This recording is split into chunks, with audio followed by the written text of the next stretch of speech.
Beware. Expect very offensive language from the start and throughout, and adult themes, including sexual discussions.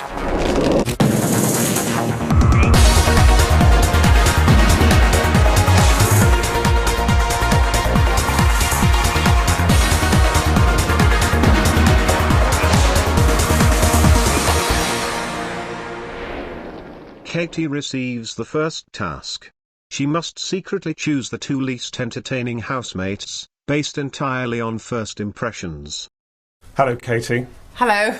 Welcome to the diary room. Thank you very much. Katie, can you confirm you've made your 2 choices? I have 2 people. The 2 people you've chosen as the least entertaining housemates will face the first public eviction. Oh, what a shame. One more thing, Katie. You are about to re-enter the house, but the enchanted mirror has placed a curse on you. Oh. From now until further notice, you'll be utterly charming to everyone. If you think I'm going to be able to be nice to that bunch of idiots that you've selected to share my space with me here in the house, you've got another thing coming. I have a few things to say to them, but I will be nice and I'll smile and say them nicely, and I'll pretend to be very fascinated by Cami's really terrible tattoos. Katie, know this. Shortly, when your 2 chosen housemates hear their terrible fate, you must be the first to console them, because you are a kind and loving person. No one must discover anything that has happened to you so far this evening, or that you have been cursed. If they do, there will be terrible consequences. Oh, do I get spanked? No. Cami gives her first impressions. So, Camille, what are your first impressions of your other housemates? I actually like everyone, okay? Perez is a little, like, dominating, which is like, excuse me, calm your ass down, honey. The queen bitch is right here. But I'm gonna let him crash and burn, because I can already see the other housemates being like, bitch, please. Perez, what he did was, like, he came down, like, everybody who came down is like, hello, welcome, would you like a glass of champagne? Is he serious? Like, it's kind of, like, ridiculous. And he knew who was coming and stuff like that. It's like, be yourself. Don't be the blogger who's expecting to interview people. Think about it. Like, nobody wants a fake-ass person in the house. Like, you want somebody who's real, somebody who tells you like it is. Like me, like I tell it like it is, and I'm sure other people will tell it like it is, but at the end of the day, you don't want a blogger, you want a human. I think Perez is trying to play a game, and at the end of the day, like, would you like to live your life as playing a game? Who are you at the end of the day? Are you or are you someone who you've manipulated to be so the whole public can conform to? I don't know, I ain't playing that shit, not today, It's night 1, and Jeremy has had a few drinks. Perez expresses his concerns. Coming into this house, I was already concerned about one housemate that was rumored to be going into here. And he's already proven to me to be very concerning, and that's Jeremy. The fact that Jeremy's boozing a lot after being super sober, which he expressed that to me, and he's just coming off a bad breakup, makes me think that he's not in a very mentally stable place right now. He is a big red flag to me. I mean, there's entertaining and then there's scary, and he's borderline scary. Earlier, Katie anonymously and unknowingly nominated Alexander and Chloe, by declaring them as the 2 least entertaining housemates. Alexander reacts. I feel kind of fucked up about that, to be honest, but, there's nothing I can do about what you guys do, so if that be the case, then that's the case. I just thought I just walked through the door, so how could I be up for eviction, and how could I not be entertained? I just walked through the door. It would be equally as harsh on anybody else. It had to be somebody, and if it was me, so be it. I'm dealing with it. I'm getting on with myself. I'm not holding that inside. It's no big deal. It's no big deal. Katie gives her true feelings, after being forced to act nice all evening. The conversations that you are having this evening with your housemates, is that you being yourself, or is this you being kind? Big brother told me to be kind, and I have been nothing but kind. I have been interested, I have given people permission to share their stories, I have given people easy ways to explain why they've been a complete dumbass, getting stuff stuck in your face. I have understood, and I have said, you know, everybody makes their way. So I have been a very nice person as instructed, but a lot of it is just a load of trot. Because frankly, anyone that gets that face that smashed up, Alicia, is bonkers. You know, that's properly bonkers. And yeah, there's a few others. Perez is going to get told to shut it pretty soon. He's got multiple issues. And then you've got Cami and Chloe, kind of, they hang out because they've both got boobs, so that's obviously a similarity they can see in each other. That's lovely. So there's a few people that are already on my list for getting a bit of a Hopkins bashing when I feel the need. But at the moment, everyone's best friends, and I'm doing what I'm told, and I'm being best friends with everyone as well. Michelle gives her first impressions. What are your first impressions of your housemates, Michelle? I quite like them all. It's an interesting lot. I'm quite interested in Katie's story, getting into who Perez really is, apart from who we know from being that shit-talking American on the computer, because I think there's a lot underneath there. He's really loud speaking voice, where it's like, you know, jarring. What do you think it's going to be like living with these people? It's going to be a bumpy ride. It's not going to be smooth. I think it's just smooth right now. Nobody's really getting on each other's nerves yet, that's why. But that takes a few days, doesn't it? I'm going to say this now and maybe regret it, but I'm quite enjoying getting to know Katie, which is like the two evil masterminds come together, which it really shouldn't be, because I am so offended by the words that she speaks, but I wanted to have an open mind and start with a clean slate, because we're all in here together. She could hate the way that I am. But so far, I've quite enjoyed the side that she's been showing me. I'm just not sure I buy it. I'm not convinced. I would love to be wrong, and she comes in here and redeems herself and changes her personality, and again, that might be her goal. That might be why she's doing Big Brother. But I need to get into her brain as to why do it then. I'm very aware of her online persona, and I'm not a fan of it. In the first nomination twist of the season, Katie anonymously decided to nominate Chloe and Alexander. Chloe reacts. It's a bit of a pie in the face, really, isn't it? I'm gutted because I just got here, so I wanted to get comfortable first and enjoy the experience before I sort of got hit with that big one. Who do you think the mirror should have chosen? Maybe Alicia and Alexander. They're the only two that I haven't really properly spoken to. Yeah. Chloe, you mentioned Alicia. Yeah. For what reason?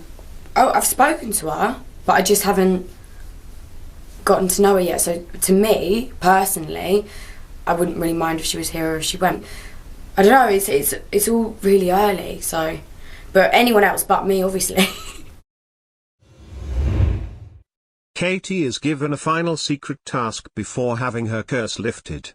I have never, ever been seen, known of such a bunch of self-obsessed, self-absorbed, delusional fools. Their life is vegan, soy latte, almond milk, nut roast, tofu eating, vitamin pill supplementing, bollocks. Katie, who are you finding it hardest to be nice to? Patsy Kensit. She's just a manic, nervous goon. And who are the least physically attractive, Katie? Perez has been on a journey and has lost a lot of weight. So Perez needs to tone. So if he could tone down the volume and turn up his body, that would be a good thing, because there's work to be done there. Obviously, Ken is an elderly gentleman and has grown portly in stature, but he's rocking that in his blue. So, you know, big up to the Ken. Well, Katie, today, Big Brother needs you to actually convince your housemates that you are truly nicer than nice by doing a good deed. Aye, aye, aye. Don't make me be nice to Patsy. You told Big Brother that Patsy, Perez and Ken were the least attractive housemates. Yeah. Well, now that you're cursed with kindness, you must hide that opinion and be truly nice to those housemates by giving one of those housemates a foot massage. Piss off. I really don't like people's feet. Or just spat. I don't like my feet. I don't like other... Patsy's...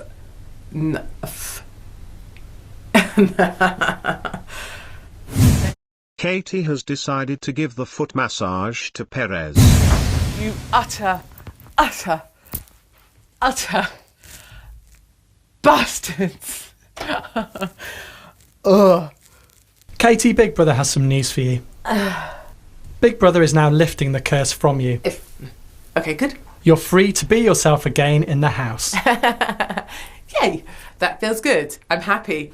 How will you be different in the house now the curse is lifted?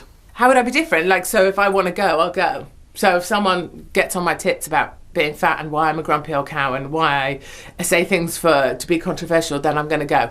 That's it. I'm done with that. Katie, your time as the voice of the enchanted mirror and the curse of kindness placed on you by the mirror must remain a secret. Mm-hmm. Sure. If it doesn't, there may be terrible consequences.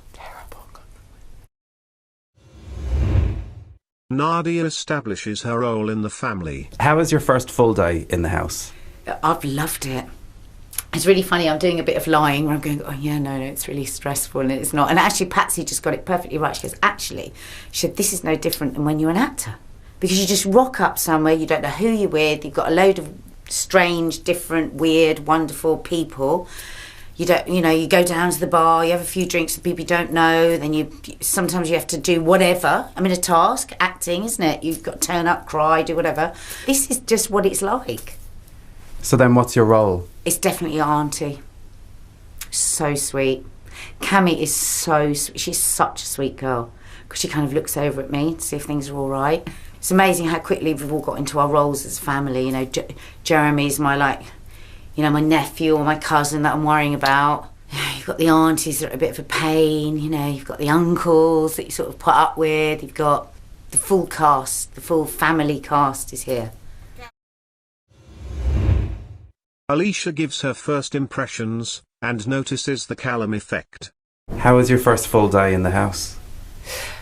Yeah, it was fine, I think. I feel like I'm waiting for this is the lull before the storm. I think everyone's starting to form little groups and I think some might have made some bad decisions. I think the two young girls, the two Cami and Chloe, are both after Calum, and I think they're going to have a bust up over Calum. The Calum Effect. Earlier, Ken made an offensive joke in the bathroom. How's your day been so far? Not too bad, actually. Yes. Strange. You get up and you don't do any work as such. You get up and wander around and then sort of share the bathing area with a load of others of various sex. No, I mean, 3 women decided they would go for a shower or whatever, and then that means 1 hour to 2 hours of non-admittance. So to deliberately stir the crap up a bit, I went in and said, there's always one place where you can get a good view of a really good arse. Well, they probably think I'm an old fart, and they may be right. Probably think I'm vulgar, too flatulent for words. Matters not, of course, to me what they think, provided they don't get aggressive. Ooh. Earlier, Jeremy drunkenly lifted Chloe's robe without her consent. Big Brother's here whenever you're ready, Chloe. Cheers. Basically, I was just trying to help Jeremy because I've spoken to him a few times in the house. I thought he was a really nice person, do you know what I mean? And obviously he's feeling a bit sensitive sometimes about the divorce he's gone through with his wife and things like that. And he was thrown up in the toilet. So I went to go and help him and just give him toilet roll and stuff. And then, like a little bit in it, he just literally out of the blue opened up my dressing gown top to expose my boob. I know I've done page 3 things. Look, listen, the two things are not connected. The two things are not connected. It's a little bit different when you don't know too well. Not that it'll be okay for anyone to do that to me. Oh, it was just a shock, like. Nadia, Big Brother just wants to speak to Chloe alone, if that's okay, if you don't mind returning to the house. Chloe, it's nothing to worry about. Big Brother just wants to speak to you. All right. Cheers, babe. All right, baby. Hello, Chloe. Just take as much time as you need in the diary room. I just feel a little bit like vulnerable. Like, I know I've done page 3, but that's been my choice. You know, I just feel like that career was my choice. Jeremy opening up my dressing gown was not my choice. Chloe, Big Brother just wants to reassure you that Jeremy will not be sleeping in the same bedroom as you tonight. Thank you. Big Brother is looking into this, rest assured. Yeah. That's fine. Okay, thank you so much. I feel safe if he's not in the room tonight. After sobering up for a bit, Jeremy has come to explain himself. I mixed rum and vodka and it didn't agree with my system, so I ended up vomiting. While I was doing that, Chloe insisted on coming in and helping me, and potentially because of the alcoholic beverages, and or potentially just out of innocence, curiosity, I was silly enough or bold enough or dumb enough, however, to lift her robe as she was leaning in my face, asking me if I was okay or whatever. It seemed like flirtation to me, but... Do you think it's acceptable to lift a woman's robe? When you say it like that, it sounds disgusting. And it wasn't a lift of a robe. But yes, it's not acceptable. And I made a mistake. And now I'm in boiling water for it. Believe it or not, I'm just being silly. I'm too emotionally wounded to really even engage in any real relationship type flirtation and or pass at a woman anyway right now. I'm just not that guy, but you have to walk a mile. You have to walk a mile in the shoes, right? So that's my cross to bear. However anybody else wants to view it, completely up to them. Doesn't have any bearing on me. I know my heart. I know my intentions. And no matter how much I explain it, doesn't really matter. Actually only makes it worse. Jeremy, Big Brother has arranged for another area of the house to have a bed for you to sleep, away from the other housemates. Big Brother will review the situation and we'll talk to you again in the morning. Okay.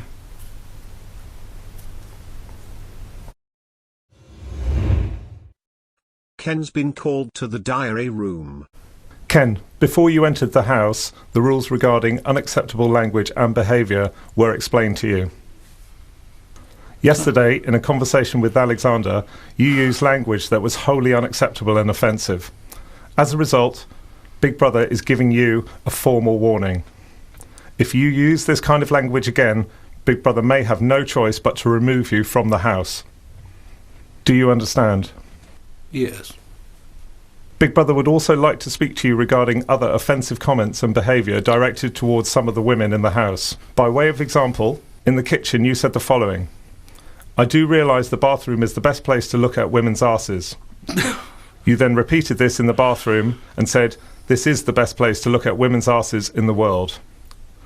Late last night, you asked Michelle an improper and offensive question about Calum. You also referred to a housemate as half-slut. Can Big Brother deem such comments to be lewd, offensive and disrespectful? Yes. Big Brother expects you to be respectful of all your fellow housemates. Ken, Big Brother has warned you in the strongest possible terms and Yes. expects your behaviour to change. And if there's nothing else, Ken, you may return to the house.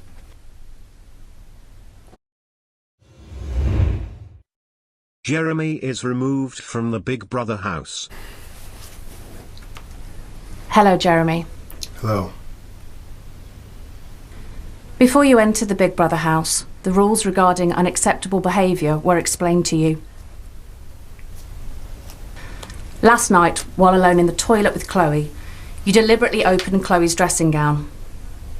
Big Brother deems your behaviour to be wholly unacceptable. Is there anything you want to say?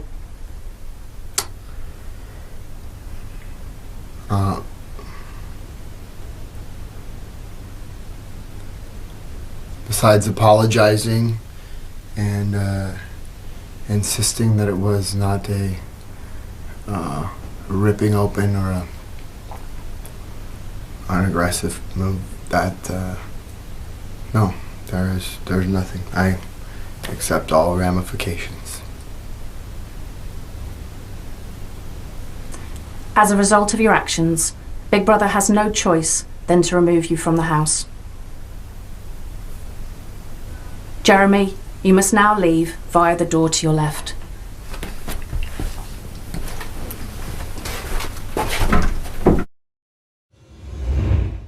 Michelle summarizes yesterday's chaos. Good morning, Michelle. Good morning, Big Brother. How are people this morning? I wish everybody woke up and was like, oh my God.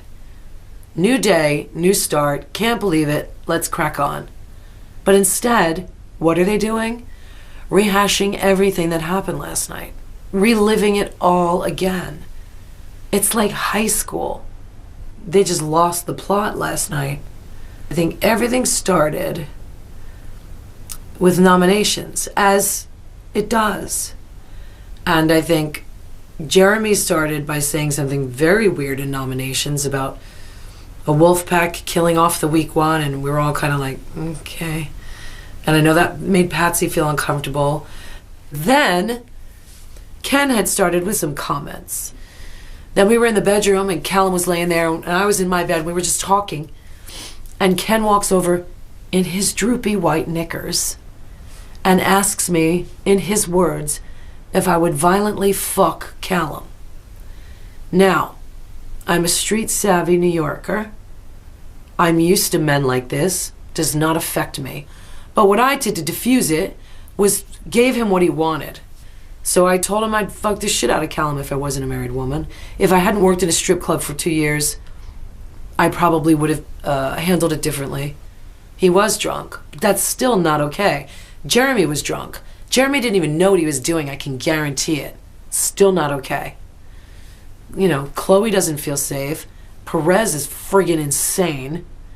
And, you know, with Ken, Nadia's extremely offended. I am just disgusted by his behavior because I find him very funny. I happen to like him. You're looking like a racist, sexist, chauvinistic pig. Oh my God. It's like being in a house with crazy children. Why do these people have no boundaries? Chloe's a 21-year-old girl. Camila is 28. You think it's okay for Ken to comment on their ass and their tits? Michelle, how do you think this is all going to play out, these differences between the housemates? I think we're not done. I think this is the beginning. And that's the honest to God truth. Chloe has been called to the diary room. Hello, Chloe. Hiya. Big Brother just wanted to see how you're doing after last night's events. It's really annoying because I really liked Jeremy. I mean, you probably see me on a couple of occasions, like, you know, having a laugh with him, making sure he was okay when he did have his little, like, anxiety attacks and things like that. And I just felt that he kind of took the piss out of me a little bit, you know, taking kindness for weakness, and as soon as the door was shut, just sort of did something. I don't think he did it on purpose. I don't think he meant it maliciously, but it certainly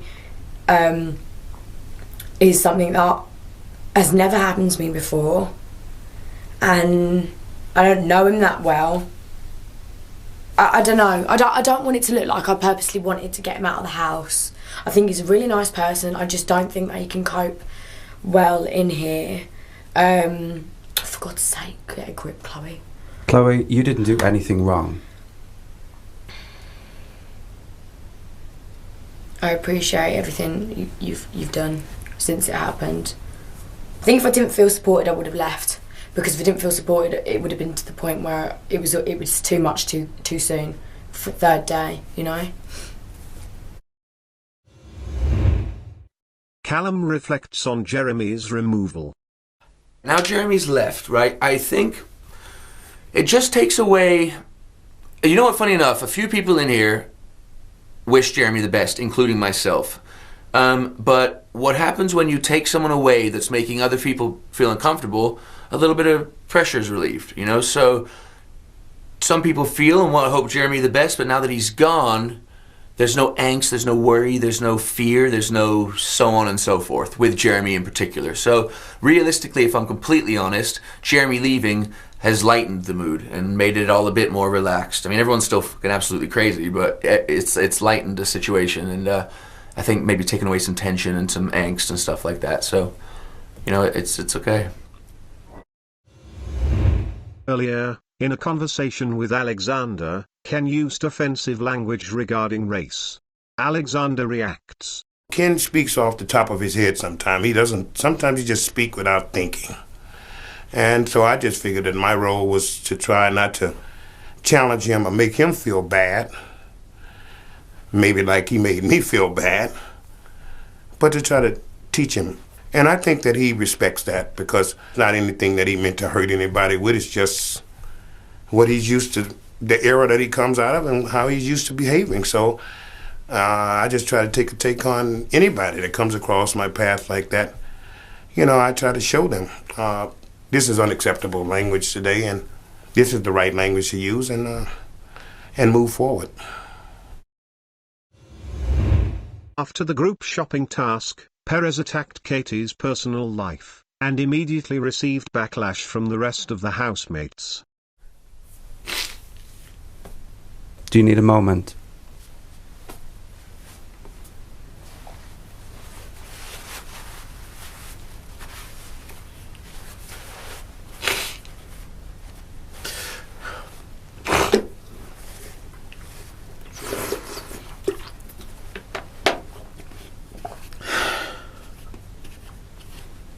I'm okay.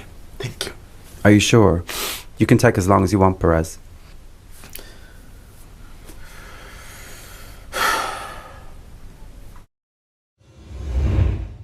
Ken condemns political correctness. I hope my wife's not watching this. You have no idea of the pain that'll be inflicted on me. Ooh. She said, when you get there, don't use any foul language. No. And don't upset people. No. And how do you feel you've done on those accounts? Very well. Very well. Just a few, misnomers, granted. Shouldn't have said, wouldn't have said, won't say. Nothing. You'll never get a wicked word out of me again. I shall be the epitome of good behaviour. Oh yes. You just watch. You'll get nothing from me. Ken, when you said you upset people with your misnomers, did you try and apologise at all for it? I have. Yes, I've said I'm sorry. I'm sorry I used the word arse, because I know it's a shock. It's a shock.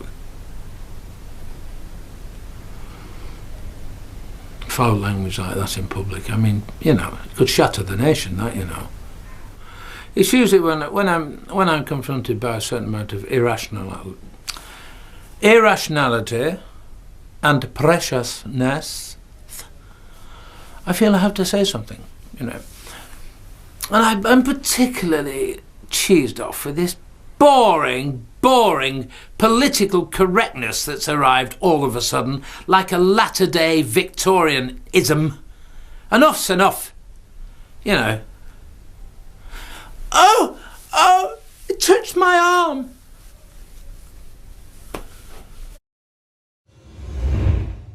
Earlier, Perez's personal attack of Katie aggravated the house.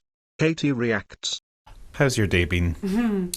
I think there was an idea that the task might be quite fun, or at least something to do, but turned out to be a kind of a deep sink into the abyss of the emotional state that is Perez Hilton, who made himself look like a bit of a dingbat, and I fear doesn't recover. He won't recover from that easily.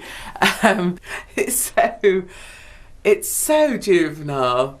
Perez and I are destined to not get along for the remainder of our time in the house. Perez is a small fly that I will step on, and he will be removed from this house, hopefully by my hand. Alicia grows wary of Katie. I like Katie, but I can see us falling out. I feel like she thinks she's superior to others because she's got a degree, she's an intelligent woman, and she's right, she is a very intelligent woman, but she underestimates other people around her. She writes people off. Oh, you're just silly, you're not the same level as me. Actually, there's some people in here that are. I think it's starting to grate on Kate that Perez is trying to get attention. I think he deeply wants to be liked, and you know, he has got the reputation of being this bully and everything else, and I think it matters so much to him, more than most people, to be liked, but he doesn't want to admit that. He puts off this whole facade. It's very hard to actually find the real Perez, but I think actually you will see him. Alexander and Kavanagh receive a task. Hello, Alexander and Kavanagh. Hello. Hey, big brother. Do you think you're the most musical celebrities in the house? Without a doubt. Yeah, I think so, do you? Yeah, without a doubt. Without a doubt. As the most musical housemates, Big Brother has a special musical task for you to raise money for Shopping Aid. Okay. You're going to be musical directors in charge of writing and recording a charity single for Shopping Aid. All housemates will go to the recording studio for you to cut the track. This will be going online this afternoon. We got two great minds. We'll be able to do that. Yeah. Earlier, Perez pointed out something Patsy said about Alexander could be interpreted as racist. You okay, Patsy?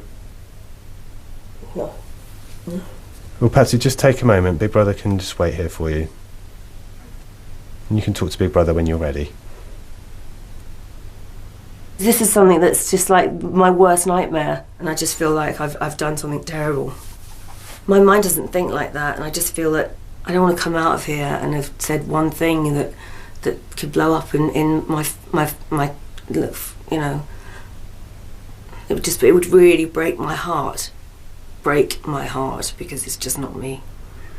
Oh God, this is shit.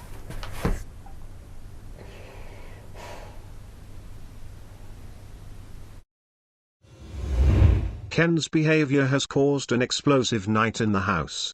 Perez has been called to the diary room, as he used threatening language toward Ken.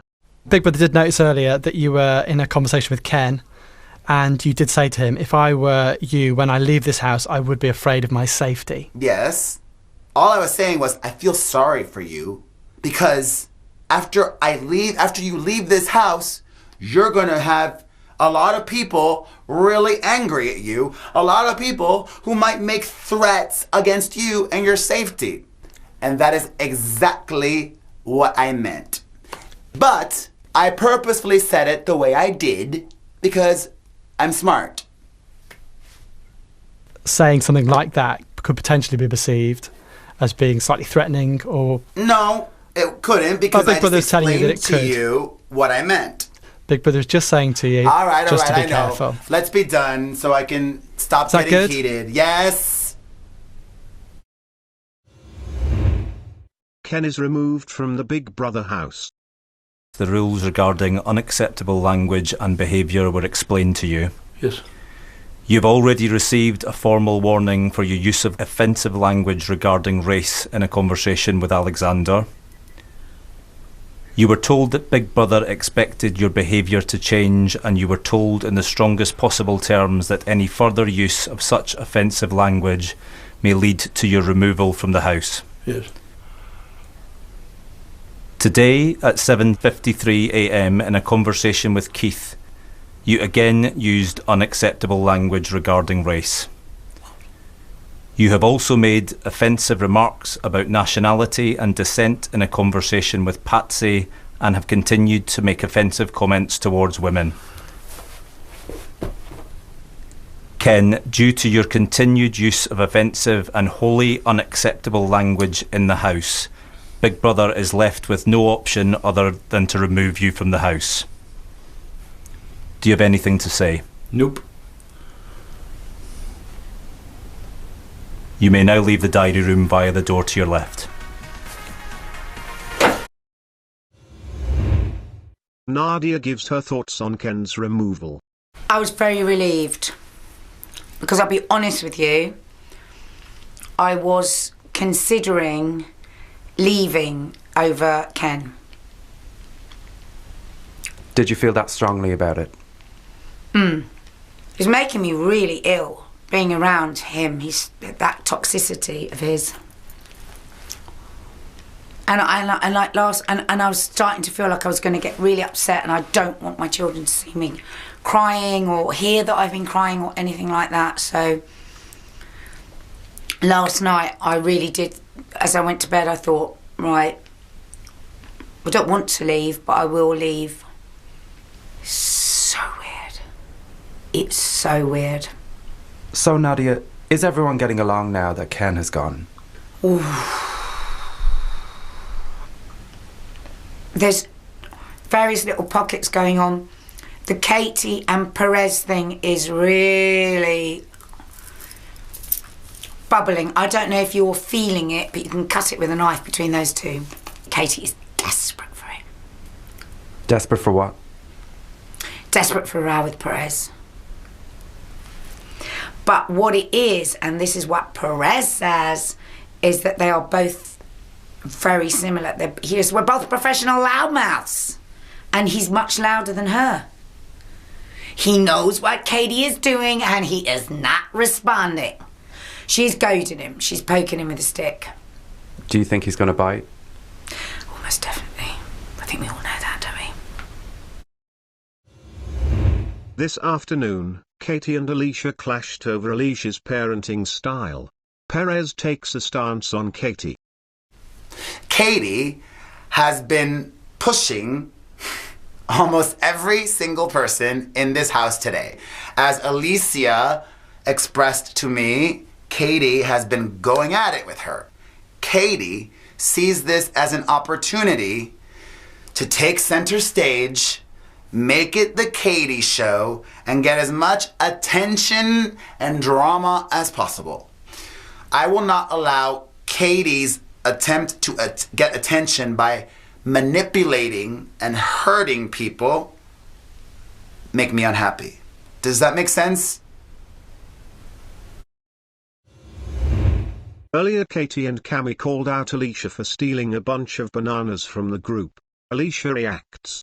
There's some people in the house that are gunning for an argument, and they've failed with other people, so it seems like it's my turn for them to poke at.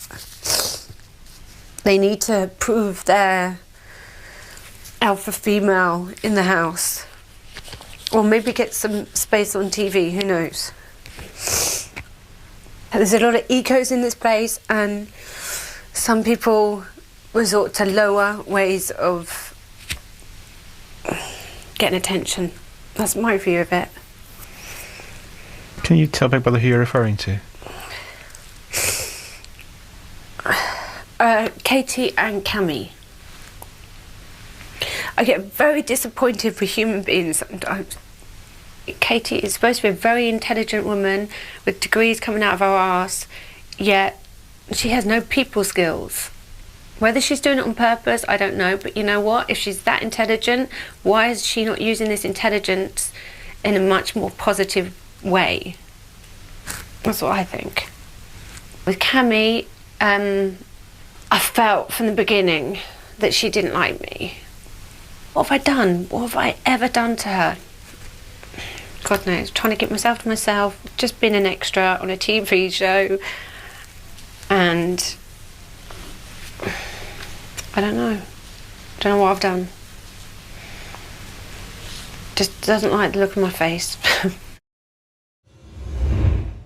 Calum reflects on Ken's removal and Bananagate. We had a really good day yesterday, actually. When Ken left, bless him, everyone was quite happy. It was a relaxed vibe. Everyone was kind of enjoying themselves. Conversations were good. There was no tension. And then I was starting to pick up on, like, I think what happens here is, like, the weakest of the pack, I suppose, gets attacked next. You know, it's like when one goes, like, who's the next one? And I could feel the girls kind of conspiring against Alicia, bless her. But I understand where everyone's coming from, because if you're in a group like this, it's sneaky to take food and hide it. That's what I feel. I'd never take food and hide it from people. But she said she panicked. Who knows what she's used to? Who knows how her past has been? But let's think about the bigger picture here. It's a banana. You know what I mean? Keith misses home. Alicia's really sweet, you know, but she's quite naive for her age. And I like that in somebody, really. She sees everything from one perspective, which is her own, and that's a good one, probably. I was feeling a bit quiet last night because I was missing my home, my wife. Oh, don't start me.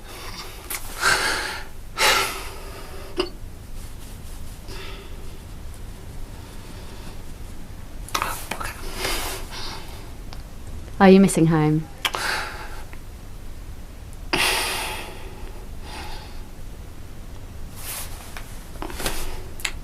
I am.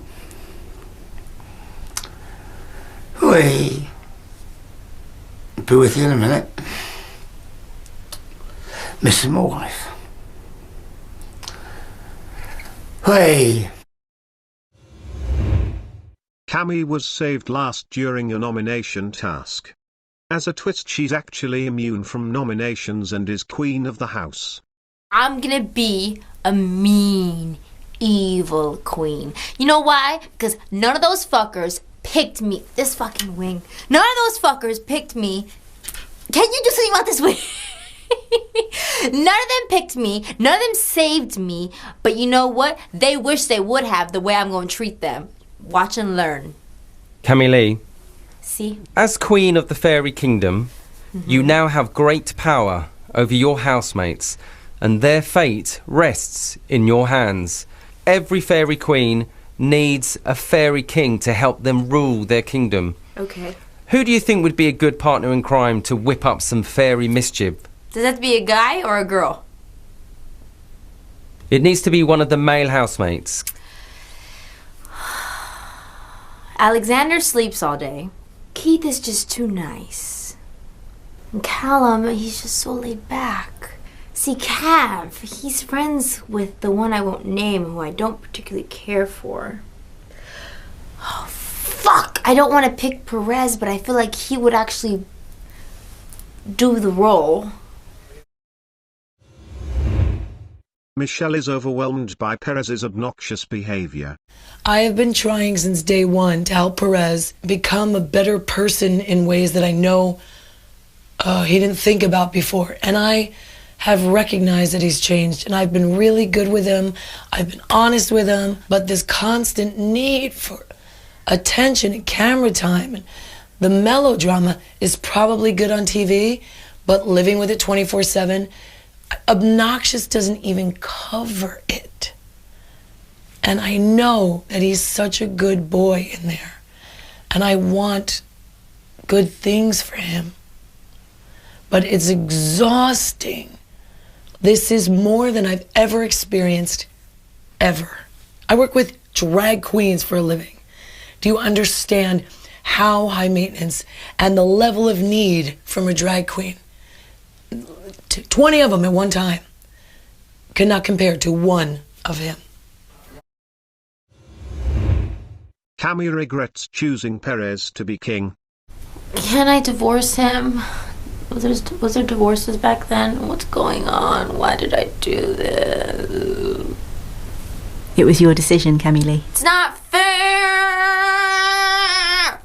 All is not well between the king and queen, and I cannot wait to execute him and off with his head.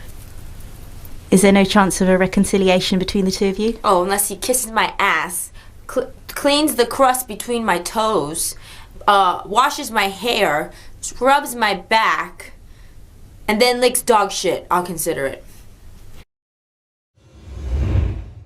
Katie is in the diary room discussing Alicia and Perez. I cannot understand someone that can go through life, have 2 children and be so stupid. It almost, my core just tenses in agony at the ignorance of her. What concerns me about Perez is, Brits find Americans quite irritating at the best of times. There's a lot of great Americans around. And then you've got a completely irritating American like Perez who epitomises everything that annoys us. I will never bow down to Perez. Never. There will never be a time Perez and I get along, no matter how much he tries to, I'm sorry, I just want to clear the air. No, I am British. I have a sense of humour. I understand sarcasm. I understand irony. I am prepared to tell it like it is. I don't care. If you don't like me, I will stand for hard-working people of Britain. And no, Perez, I will not bow down to you. And no, I will never find you funny. And no, someone with a penis that small should never wear leggings. Know that. As king, Perez is immune from eviction. Michelle reacts. The level of obnoxiousness is limit. I'm at my limit. I'm at my limit. So much so that he's chosen to ignore me, which is great because it won't end well. But this level of ridiculous is inhumane. It's not normal. It's so ridiculous. There's nothing real. It's all a facade. It's such bollocks. It's not even funny. It's not enjoyable. It's obnoxious. It's ridiculous. And we all feel that way. It's like insanity because he doesn't shut the F up. I think he needs some help. Nobody can need that much attention. It's not possible. He just goes with what he thinks is going to get him camera time. I know the UK public sees this because they know how smart they are. But us in this house, we're dying, we're wilting. And now he's immune. He's immune. We're dying. With his immunity, the thought of potentially spending more time with Perez, how does that make you feel? Oh, it's torture. But I can handle it. I can handle it to do the right thing. Because in the end, it is going to come to blows. And I do not go down. Earlier, Cami and Perez decided nominations. Perez chose to nominate Chloe and Michelle while Cami chose Alexander and Alicia. Alicia gives her thoughts. Obviously I feel a bit disappointed that I've been nominated, but it is what it is, and I will go out with dignity. Did you expect Queen Camille to curse you with eviction? Yes, it was very boring for me because it was so predictable, but it certainly formed into 2 teams. There's the Perez team and then there's the Katie team, and I'm on the Perez team. I can't get on with Katie. I think she's got a mouth like... I just don't agree with the things she says. I think it's cruel. She said I was thick. She said I had 2 brain cells or whatever it was she said. She called me thick, she called me stupid. Neither of them expect me to talk back. They just expect me to take all the bad comments. But there is going to be a point where I'm going to fight back. I choose my fights carefully, but I do stick up for myself when I have to. And the gloves are off.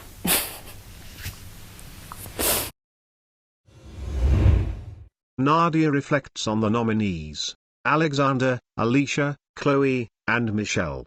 If I was at home watching, I would say, oh, vote for Alex because he's missing his food and his wife and his comforts and his... But also, he's really loving this experience. I think he's so gentle. When he talks to me, it's like a little bit of dad for me. Alicia is very much trying to work out whether, if she were to leave on Friday, whether she would be upset with herself if she's confronted Katie or whether she'd be upset with herself if she hadn't. So she's got that battle going on in her head. Chloe is like all guns blazing, but she's not stupid, Chloe. She wants to be strategic, she wants to be pinpoint, so she's trying to contain herself, but she's got that, she wants to give it to Perez. Michelle is like, well,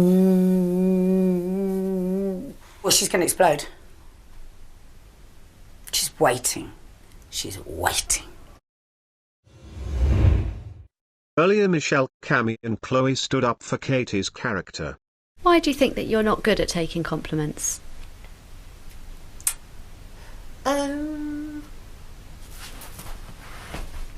I think probably I'm not so good at taking compliments because, you know, I believe that it's really important to be tough and really important to be strong, and those are the qualities I most admire. And compliments seem like a weakness. Compliments seem like the request of the needy. I just see compliments as belonging to people that need compliments, and I see myself as tougher than that. But obviously I'm not very tough.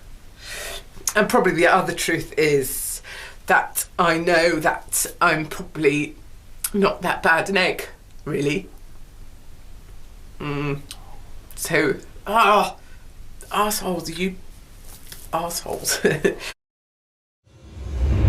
Chloe promises to destroy Perez should she survive eviction night.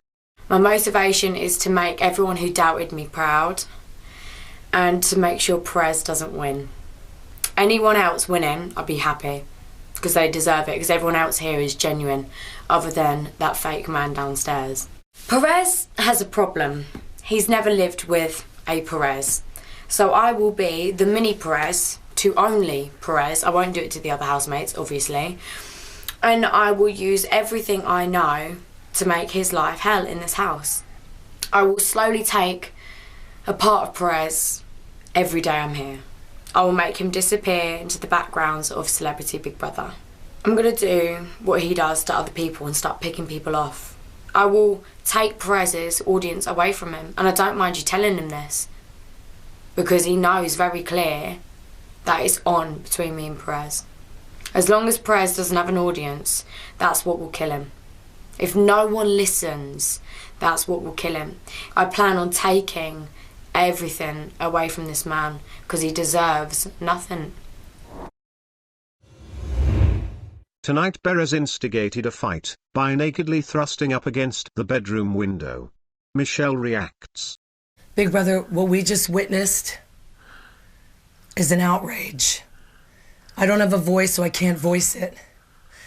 But I'm outraged for an entire community that has been fighting for equality for so long, and that one of our people can run around in his underwear, make sexually explicit movements, be bothersome to these girls, and set our community back 50 years. We've been fighting this fight every day for equal rights, equality, equal insurance, equal marriage. It's ridiculous that I fight for these things every day when this person is an embarrassment to an entire community, let alone a country. I do not want people judging the gay community on this ass. God, you'll be sweet, you'll be sweet. It'll be all good. The world is gonna view gays like that. That's why we fight. No, I understand. Because there's so much more to these people than that. That's what they're going to see. They're going to see that. Alicia defends her decision to be a part of Team Perez. Cami and Katie are really hoping that I leave. The relationship between us has completely broken down. Me and Katie can't be in the same room. And with Cami, I can be in the same room as her, she can be in the same room as me. But she only talks when she's had a few too many to drink. And then that's when she has Scotch courage. I don't like being told who to be friends with, and it's basically hang around with Perez or hang around with Katie. I can't stand Katie, and I found Perez far less offensive than Katie. So obviously, if it's one or the other, I'm going to choose Perez. Earlier, Alexander used offensive language after Perez intentionally followed and taunted him. Katie reacts.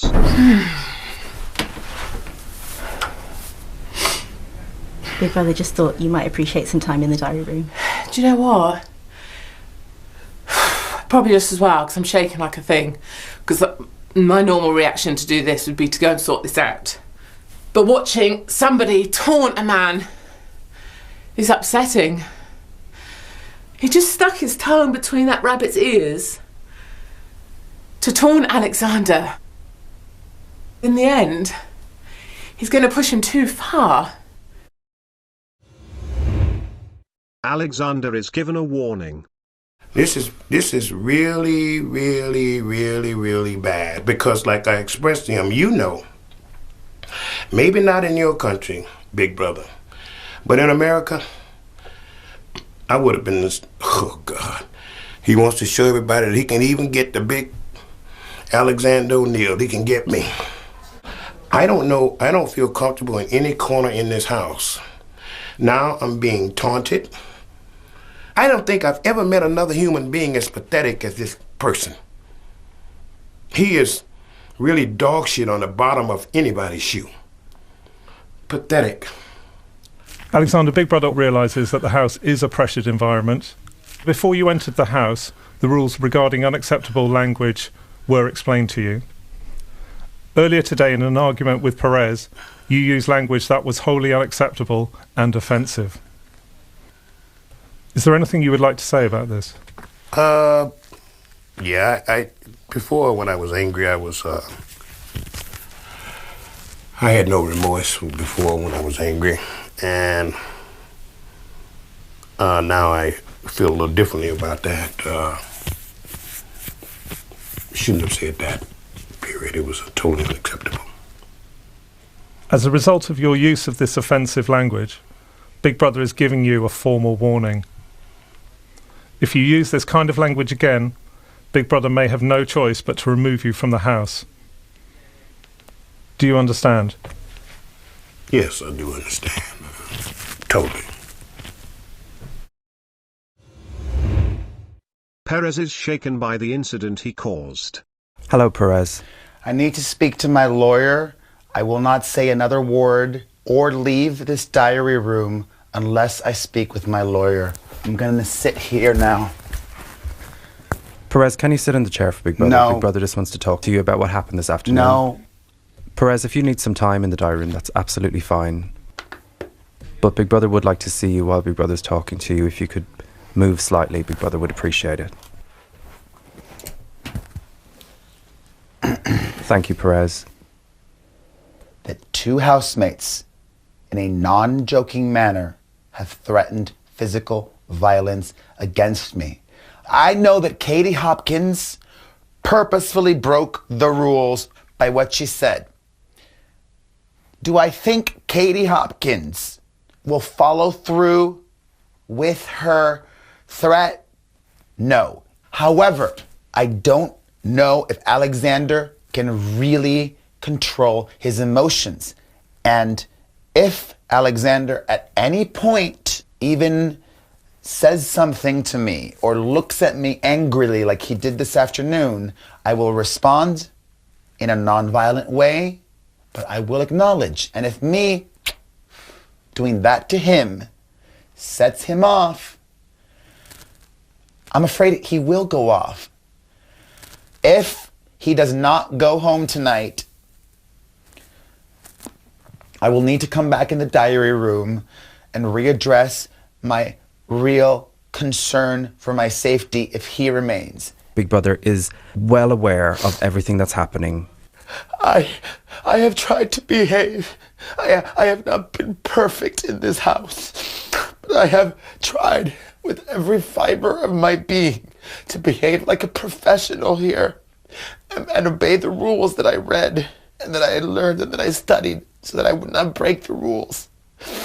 And I hope you can also see that I have been trying so hard to be professional here. I'm sorry. A new housemate has entered the Big Brother house on night 10.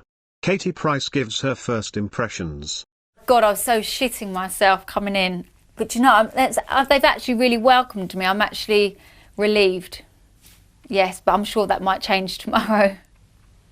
What's your impression of the girls in the house? See, this is really difficult because, you know, because I've watched the show and I know there's like backstabbing and stuff going on. So I'm pretty sure that, you know, people have been in here tonight and they've been nice to my face and they're probably slagging me off. I hope that's not the case because I haven't given anyone a reason to be like that.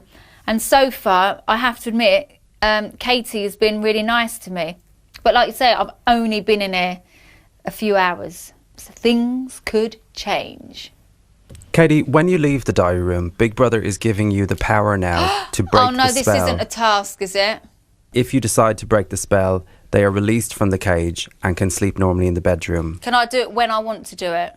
Of course. Perez is threatened by Alexander's presence.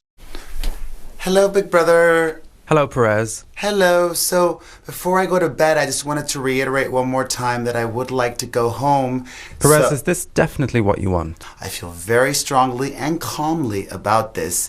And just, I'm not going to be here afraid for my safety. That was the most important rule coming in here. That and food. I said I'm not going to be afraid for my safety and I'm not going to go hungry. That's all. That's not unreasonable in any way. Alexander has been down in the dumps since the incident with Perez yesterday. How are you today? Shitty. Not in a good mood. Seeing Perez's face makes me sick to my stomach. I just can't stand him.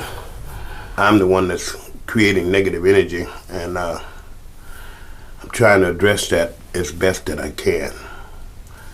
Because I really don't want anybody to feel uncomfortable, you know.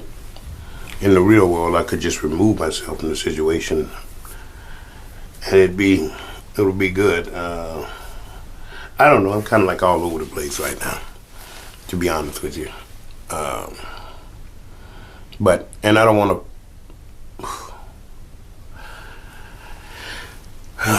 to focus my attention on Perez, but just his presence anywhere that I am makes me sick because, you know. What do you feel the best way forward is for you and Perez? In all probability, the best way forward is to concentrate on nothing and just try to get into the boredom of the day. And, you know, it makes me, you know, when I'm in this state, it makes me not isolate myself from not only Perez, but from everybody. And then when I do that, then that's going to create more tension in the house. So, I'm going to have to pull up my bootstraps and get back in the race, because that's life. Nominations. Katie, could you give the name of your first nomination and explain your reasons for this nomination? My first nomination is for Perez. He is a genital wart on the face of this house. His favourite 3 words are me, myself, and I can't live with somebody who fails to bear in mind the feelings, the sensitivities and the needs of others. The crowd chanted, "Vote Perez out," and here I am. I will vote Perez out, and that's exactly what I intend to do. My second nomination is for Nadia. Nadia represents everything that I loathe on the outside of Big Brother. She is the liberal left. She does believe she knows right from wrong, and she gives Perez a platform from which to speak.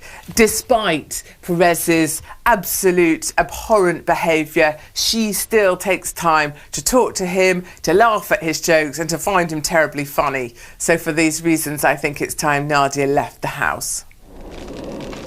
My first nomination is going to be a bit of a surprise to people, I think, and it's Alexander. I keep finding little tissues left all over the place, and I've been picking them up thinking that somebody's got a cold and thought, oh, OK, I'll wash my hands. But I've now found out that it's Alexander who's literally coughing up phlegm into these tissues and leaving them all over the place that I've been handling. And that is not on. That makes me want to puke, it really does. So I'm so sorry, lovely cuddly teddy bear, but don't gob. That's my nomination. My second nomination is Perez. You just don't know where you are with Perez, because one moment he can explode and the next minute he can be as nice as pie. I just don't want to have that feeling around me, and I don't think it's fair to the other housemates. So I really do think it's time for Perez to go. My first nomination is Katie Hopkins. I don't like her, she doesn't like me. I find her snooty, arrogant, manipulative, unkind, boring, irritating, and two-faced. My second very difficult nomination, because I like the man, is Alex. He and Perez have had a massive argument, and ever since then the tension in the house has been horrible. There's always tension in this house, but it's increased, especially for me because I spend a lot of time with Perez, so I'm really feeling the tension that's going on between the two of them. So if Alex were to leave, that tension would disappear. But of course there'd still be all the tension from everybody else that doesn't like Perez. Big Brother, my first nomination is Perez. I find him to be the root of awkwardness in this house continuously. I think he just brings some negativity and seems to be manipulating a real weird vibe. My second nomination, Big Brother, is Alicia. I find she doesn't pay attention, you know. She always is asking questions over and over about the same thing. She's not alert to what's going on. I feel like sometimes she's a bit clueless to the situation, which makes it uncomfortable for everybody else.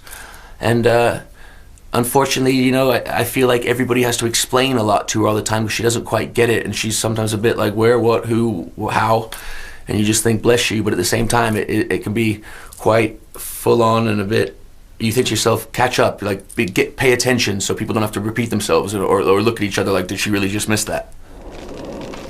My first nomination is Alicia.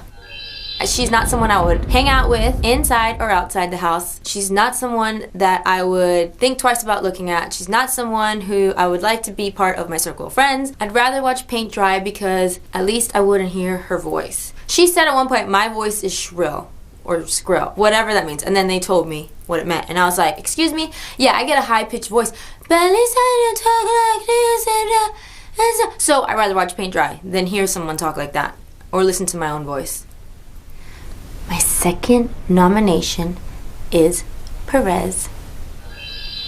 Because he's disgusting, number one. Number two, he's manipulative and he's calculating. He thinks he's playing everyone, when in reality, no one likes you, boo-boo. And number three, obviously, the public wants to get Perez out. My first nomination, with love, is Perez. I feel there's so much tension and anger. There's a real division in the house. I saved him in the last task. I'm glad that I did. He's made me laugh so much. But I feel that it might make this a more peaceful place for the majority of people, which makes me very sad, but that's the way it is. My second nomination is Nadia. Daily, I'm seeing the life being sucked out of her. She's caring for a couple of housemates and has just been so consistent in her care and not taken a moment for herself. For that reason, I would love her to get some peace and recover from the past 10 days. My first nomination is for Perez Hilton. My reasons for nominating Perez Hilton are two: pity and disdain, all in once. I pity him because he's made a mockery of the gay community, and as my gay brother, I feel like we should be walking hand in hand, and we can't because of the stunts that he pulled, and he's been an embarrassment. And disdain because since day one, since I met him, all I've done is try to help him. Years ago, I had him on my radio show, I've always supported him, and this is the payback that I get. I'm voting for Alicia for my second nomination. She's playing a victim, and I don't like when women play victim. Every time she gives Perez what he wants, every time she takes him back, she's just playing into that role. He has done this whole house wrong, and she's just going, come back, it's okay, come back. You can treat me like crap, you can shit on me, I'll take you back anytime. It makes me feel enraged, angry, and I want to be strong for women. I want her to be strong, and she's not. My first nomination is Perez. I just don't know what's going on with him, with his mind. Every day people are in turmoil. It's just been a nightmare. We're all just absolutely mentally and physically exhausted by it. He's running rings around everyone. My second nomination, oh God, so hard, is Nadia. I just don't feel that she's being genuine a lot of the time with him. You can see that she's worn out by it, and she's still aiding and abetting him. Whether she says she's trying to calm him down for the peace of the house, I don't care. He's a 37-year-old man. He needs to learn his lesson, and you don't do that by, you know, pussyfooting around and giggling and being sweet to him. I'm sure she's told him off, but most of the time she's laughing at his jokes, and it makes me lose a little bit of respect for Nadia. After another exchange with Alexander, Perez pressures Big Brother to remove Alexander. I am shaking when I'm even near him and when I look in his direction. He does not make me feel safe. Everybody there is on edge for my safety. I'm not nominating, I'm not doing fucking jack shit else. You can't control people. You may have told them whatever, but he just now literally, again, made me so afraid for my life. You may not have seen, I'm fucking tremoring. No, whatever. Perez, Big Brother's just trying to get an understanding from your point of view. I'm not explaining anything else.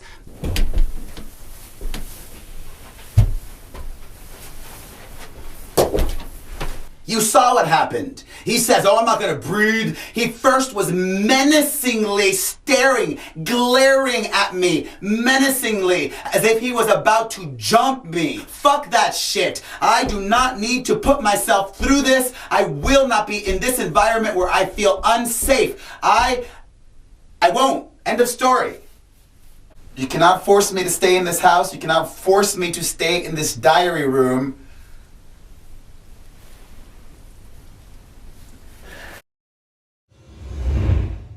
Nominations continued. Since Alexander was removed, his previous votes will be recast by Nadia and Keith. My first nomination is Katie Hopkins. Not only did she threaten physical violence against me twice, but tonight she threatened ridiculously to poison my water. Katie Hopkins does not bother me at all. She is nothing to me. She's a nobody. She needs to leave this house. My second nomination is Cami Lee. Whenever she drinks, which is every night, she flies off the handle. She needs to fly out of this house. Cami Lee needs to leave. My first nomination is Cami Lee. When she's had a few drinks, she becomes a bit of a potty mouth. She called me thick and brought my family into an argument. Cami did apologise, and I can completely forgive, but I can't forget. My second nomination is Katie Hopkins.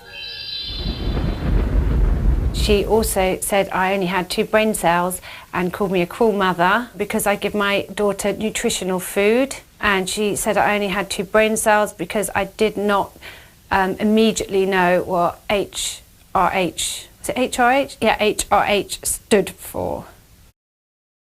My second nomination is Michelle, which is a great shame to me because I would love to have been friends with her, but it's just that she's always with Katie Hopkins and I can't be near Katie Hopkins. Regressively, my nomination is Cav. He is such a messy lad, I can't tell you. He leaves bits of food all over the place. I'm constantly having to tidy up with him. He misses the bin with actually everything he throws in it. Champagne spills on the floor, he leaves a sticky mess and doesn't bother to clean it up. So basically, because he's not very clean and a tidy boy, I'm nominating Cav. Today, Perez pressured Big Brother to remove Alexander. Katie Hopkins criticises Perez's supporters in the house. Another big day in the Big Brother house and another interesting angle to the experiment, I suppose, is the noble way to see this. The less noble way to see this would be that it's been incredibly frustrating. Perez is an utter despicable human being. I really embrace this idea that we all have different views and we can live on this sort of spectrum of views and we can be really different on that spectrum. What I find more frustrating is there are people that, like Nadia, who are judge and jury over what is right or wrong, have spent the entire day supporting Perez, and when something really catastrophic happens, like we lose another housemate, which is not acceptable emotionally for us that really liked Alexander, Perez has goaded and taunted and taunted and taunted until the point where Alexander has now chosen to leave. And it's a pity for the rest of us, of course, because we're rather fond of him. Katie Hopkins receives a task. I can see myself quite enjoying today, as it will allow me to victimise people that are getting on my nerves with some legitimacy. And I think that's a good thing. And who might that be? Alicia. The thought of her being anywhere near anything military that would be of concern to national security. And Perez, clearly, he's going to skip about, and I intend to make his life as difficult as possible all day. As cadet leader, you will have to set an example and help your cadets behave in a manner appropriate to being a BB cadet. There are 3 golden rules to being a BB cadet. BB cadets must always be appropriately dressed. BB cadets must always try their best. BB cadets must always be honest. Best dressed, honest. Got it. Red Pigeon, how are you going to ensure the cadets follow the golden rules? Well, I guess we'll kick off with an inspection. Then I will obviously bellow at them at periodic intervals, and then I'll try and catch them out. Perez believes Katie Hopkins is jealous of him. I expected to be led by Katie Hopkins at some point, and I, in the spirit of fun and loving and trusting Big Brother, have been smiling from ear to ear. But Katie Hopkins told me to not smile so much. I think she doesn't like people who smile. Why did Red Pigeon choose you for the naughty step? As she said, she doesn't want me playing it up for the cameras, as she says. So Perez thinks that Katie Hopkins is a little bit or a lot jealous of me. And yes, I did just speak about myself in the third person. Why is Red Pigeon jealous of you, Cadet Perez? I think Katie Hopkins is jealous of Perez for many reasons. Let me count a few. Katie Hopkins tries so hard to be entertaining or start drama, and she's neither of those things. I, on the other hand, don't even try to be entertaining, don't even try to be starting drama, and I'm both of those things just by being. It comes so easily to me.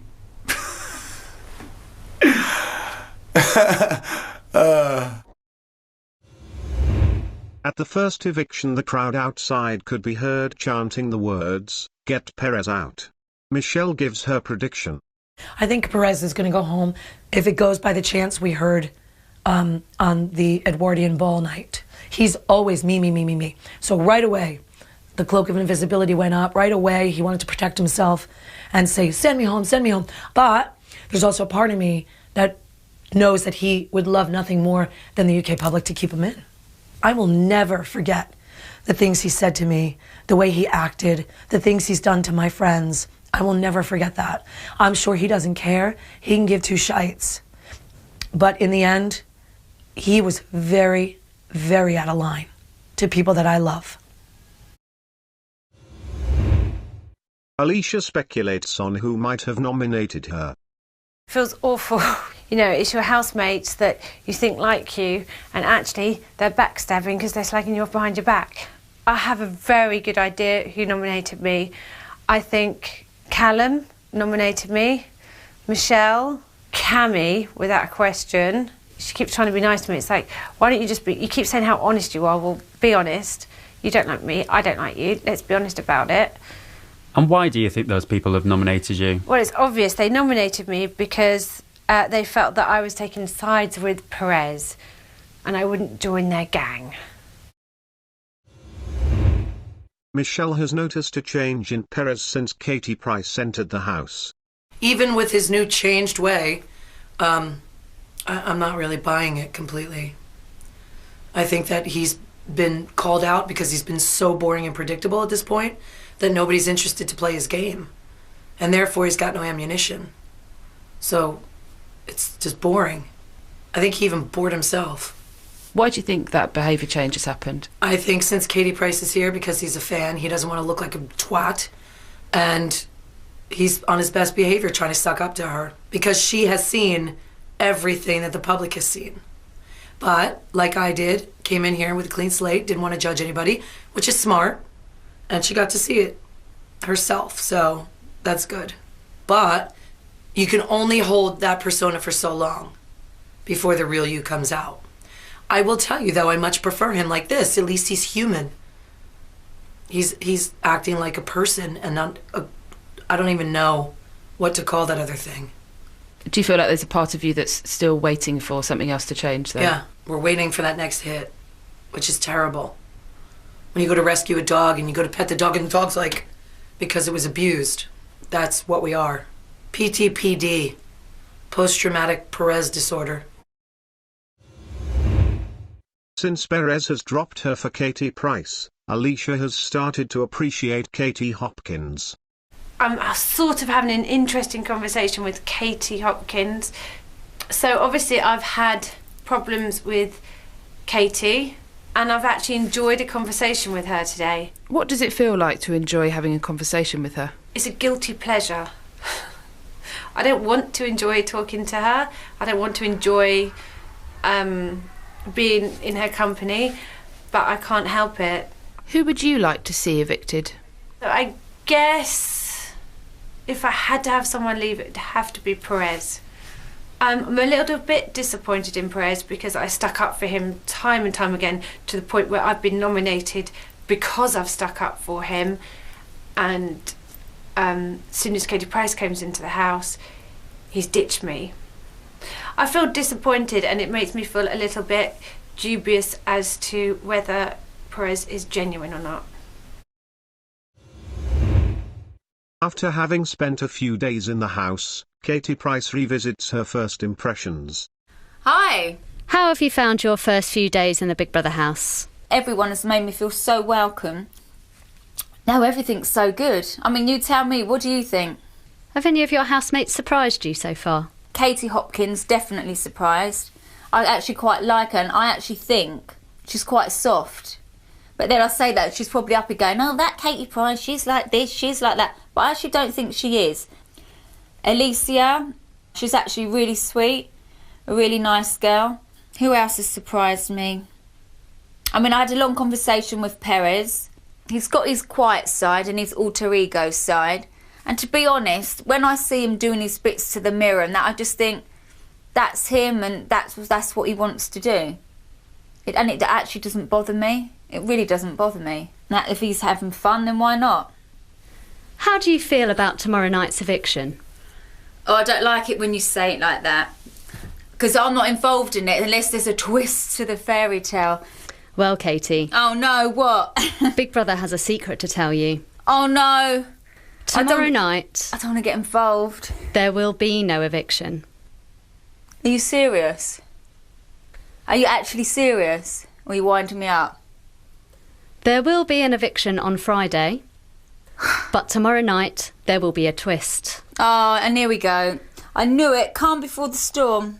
Tomorrow night you will save one of the nominated housemates, and you will replace them with another housemate.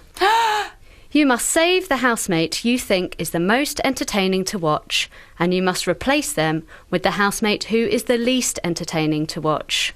Katie, you have 24 hours until you must decide, and you must not reveal any of this to your housemates. Of course not. The fate of Alicia, Nadia, Katie or Perez is entirely down to you. That is so cruel, because you know you've been watching me and you know for a fact I don't want to hurt anyone in it, because I'm not like that. And now you've put me in that situation. Shit! Big Brother has a task for Patsy. Oh my God. Oh God, I'm having a tough day. Why are you having a tough day, Patsy? I think it's because someone's going home. Big Brother thinks it has the perfect thing to lift your spirits. What? As the meditation expert of the house... I'm not doing it. Big Brother would like you to share your spiritual No. awareness with some of your housemates. No, I'm not doing it. Big Brother has created Patsy's meditation station especially for you. Big Brother thinks this will make all the housemates feel a lot better. I don't. You're really messing with me now as well, and that's not fair.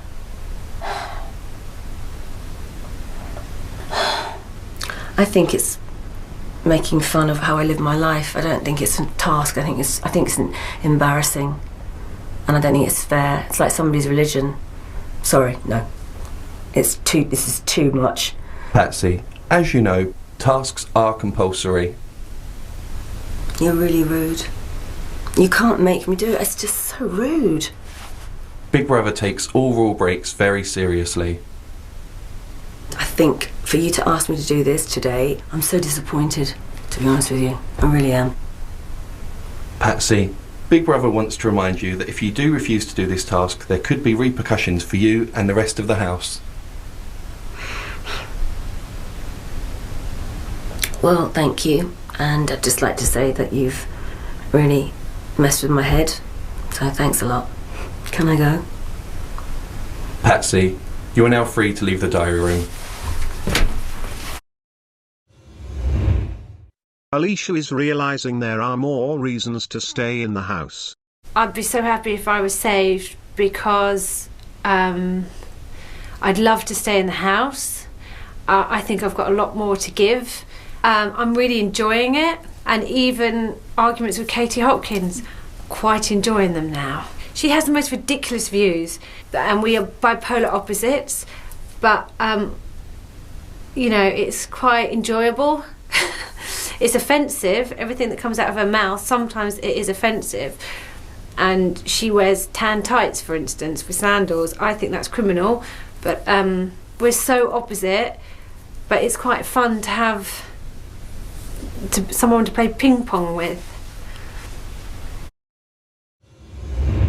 In a shock twist, there was no eviction tonight.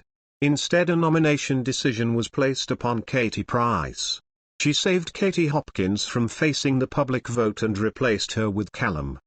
Perez reacts. Crafty, crafty, crafty. Big Brother's so fucking brilliant for so many reasons. But now the dynamics are gonna shift. They've already shifted. Katie Price was so beloved for her first few days here. But now, some people, even if it's not the ones she picked, may start to have tension with Katie Price. What will happen? 1 second. That's good.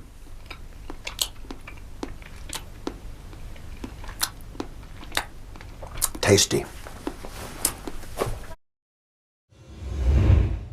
Kavana has been drinking. Hello. How are you this evening? I'm good, how are you? How's the mood in the house today? Certain people... I've just got a burp, 1 second. I'm so sorry about this, Mother. It's not coming. The mood has been false as fucking shit. If that's possible. Is shit false? I don't know, but it's been very false. It's moment to moment. It's literally moment to moment that goes on in here. And the fact that Calum was put up by Katie, I'm gutted, because if he fucking goes, I've had it. I have literally had it, because Keith to me is a lovely man, but he's a one-trick pony. He's hey, oh, everything's great, hey. No, Keith, it's not great. You're being false. You cook, thank you. You wash clothes, thank you. But this is Big Brother. Be who you are. And he's sitting on the fence constantly, and it's doing my head in. That's the truth. Sorry. Is there anything else that you'd like to talk about, Cav? Yes! When is the English public gonna see that fucking Perez is playing a fucking game? Ugh!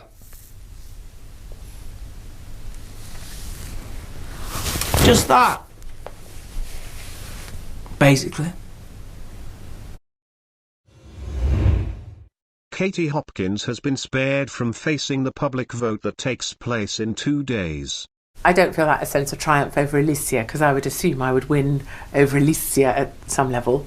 It doesn't feel like a triumph over Nadia, because Nadia actually, you know, is a kind individual who's cooked for all of us and has been thoroughly diplomatic. Tonight is a triumph for the best of British, and it's a sad catastrophe to Team Twat.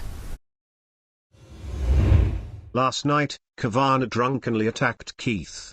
Keith reflects on the situation. Cav was drunk last night, and I think it does funny things to him.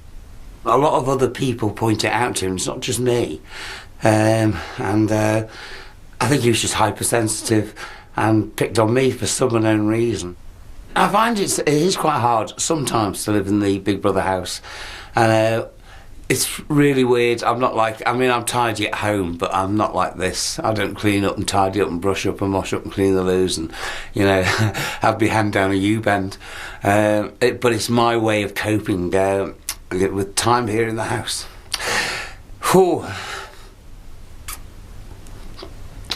Because I really miss my wife. So, I love her so much that I try not to have time on my own.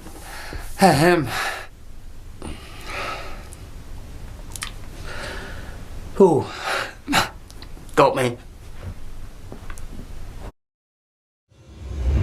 Earlier today, the House participated in a debate task.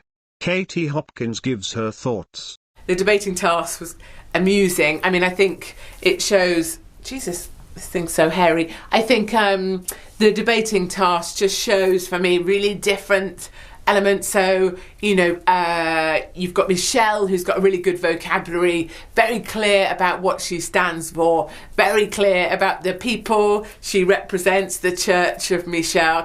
Also, of course, you've got eloquence from Nadia, very careful with her words, very passionate. I like that. And she's very clear about what she stands for. If you asked her to tell you 10 things she stands for, she could do that. But where Perez falls down is that he doesn't have that.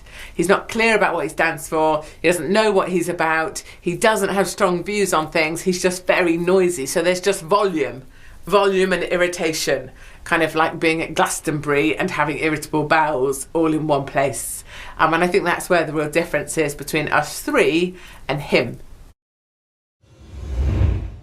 Calum gives his opinion on Perez. He has caused so much shit and so much grief. Yesterday he's going, oh, I don't care, I want to go home. Do you bollocks, yeah? And I'm watching him downstairs today, performing like a monkey, screaming loud, trying to make jokes that aren't even funny just to be entertaining. And I'm just like, dude, you are such a fake.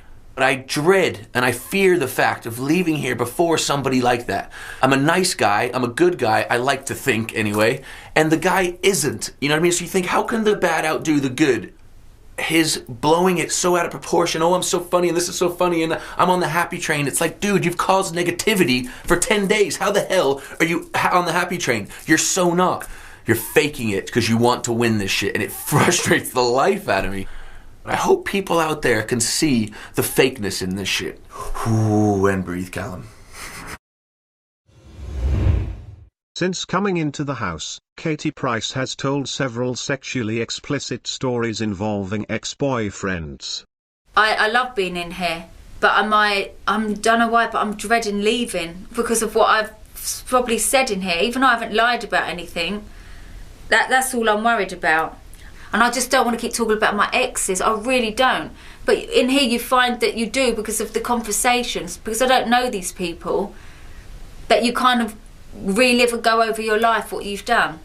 And what I do find really hard to talk about, which I'm probably covering up down there, is what's happened this past year with me and Kieran. That I do find hard to talk about because I'm still going through it, but I'm having to be strong. A lot of the housemates seem to be very interested in that. Is it painful for you when they try to give you advice or get you to go over it again and again?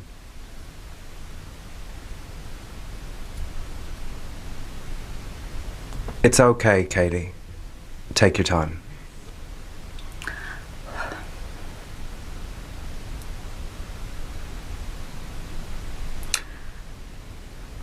But it's fine.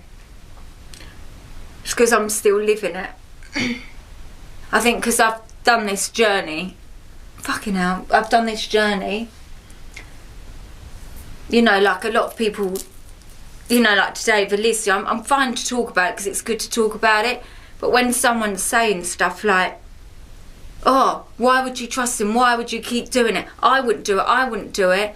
Oh, he'd do it again. Or it's like, yeah, but you're only hearing what I've said. If you could sit down and see the journey that I've been through, I'm not just heartbroken, my heart's in pieces. And there you go. I have to deal with it. Keith makes a prediction about tomorrow night's eviction. I think Perez might be evicted. In a way, I hope he's not, because he is a character and he does make me laugh. He brightens up our day.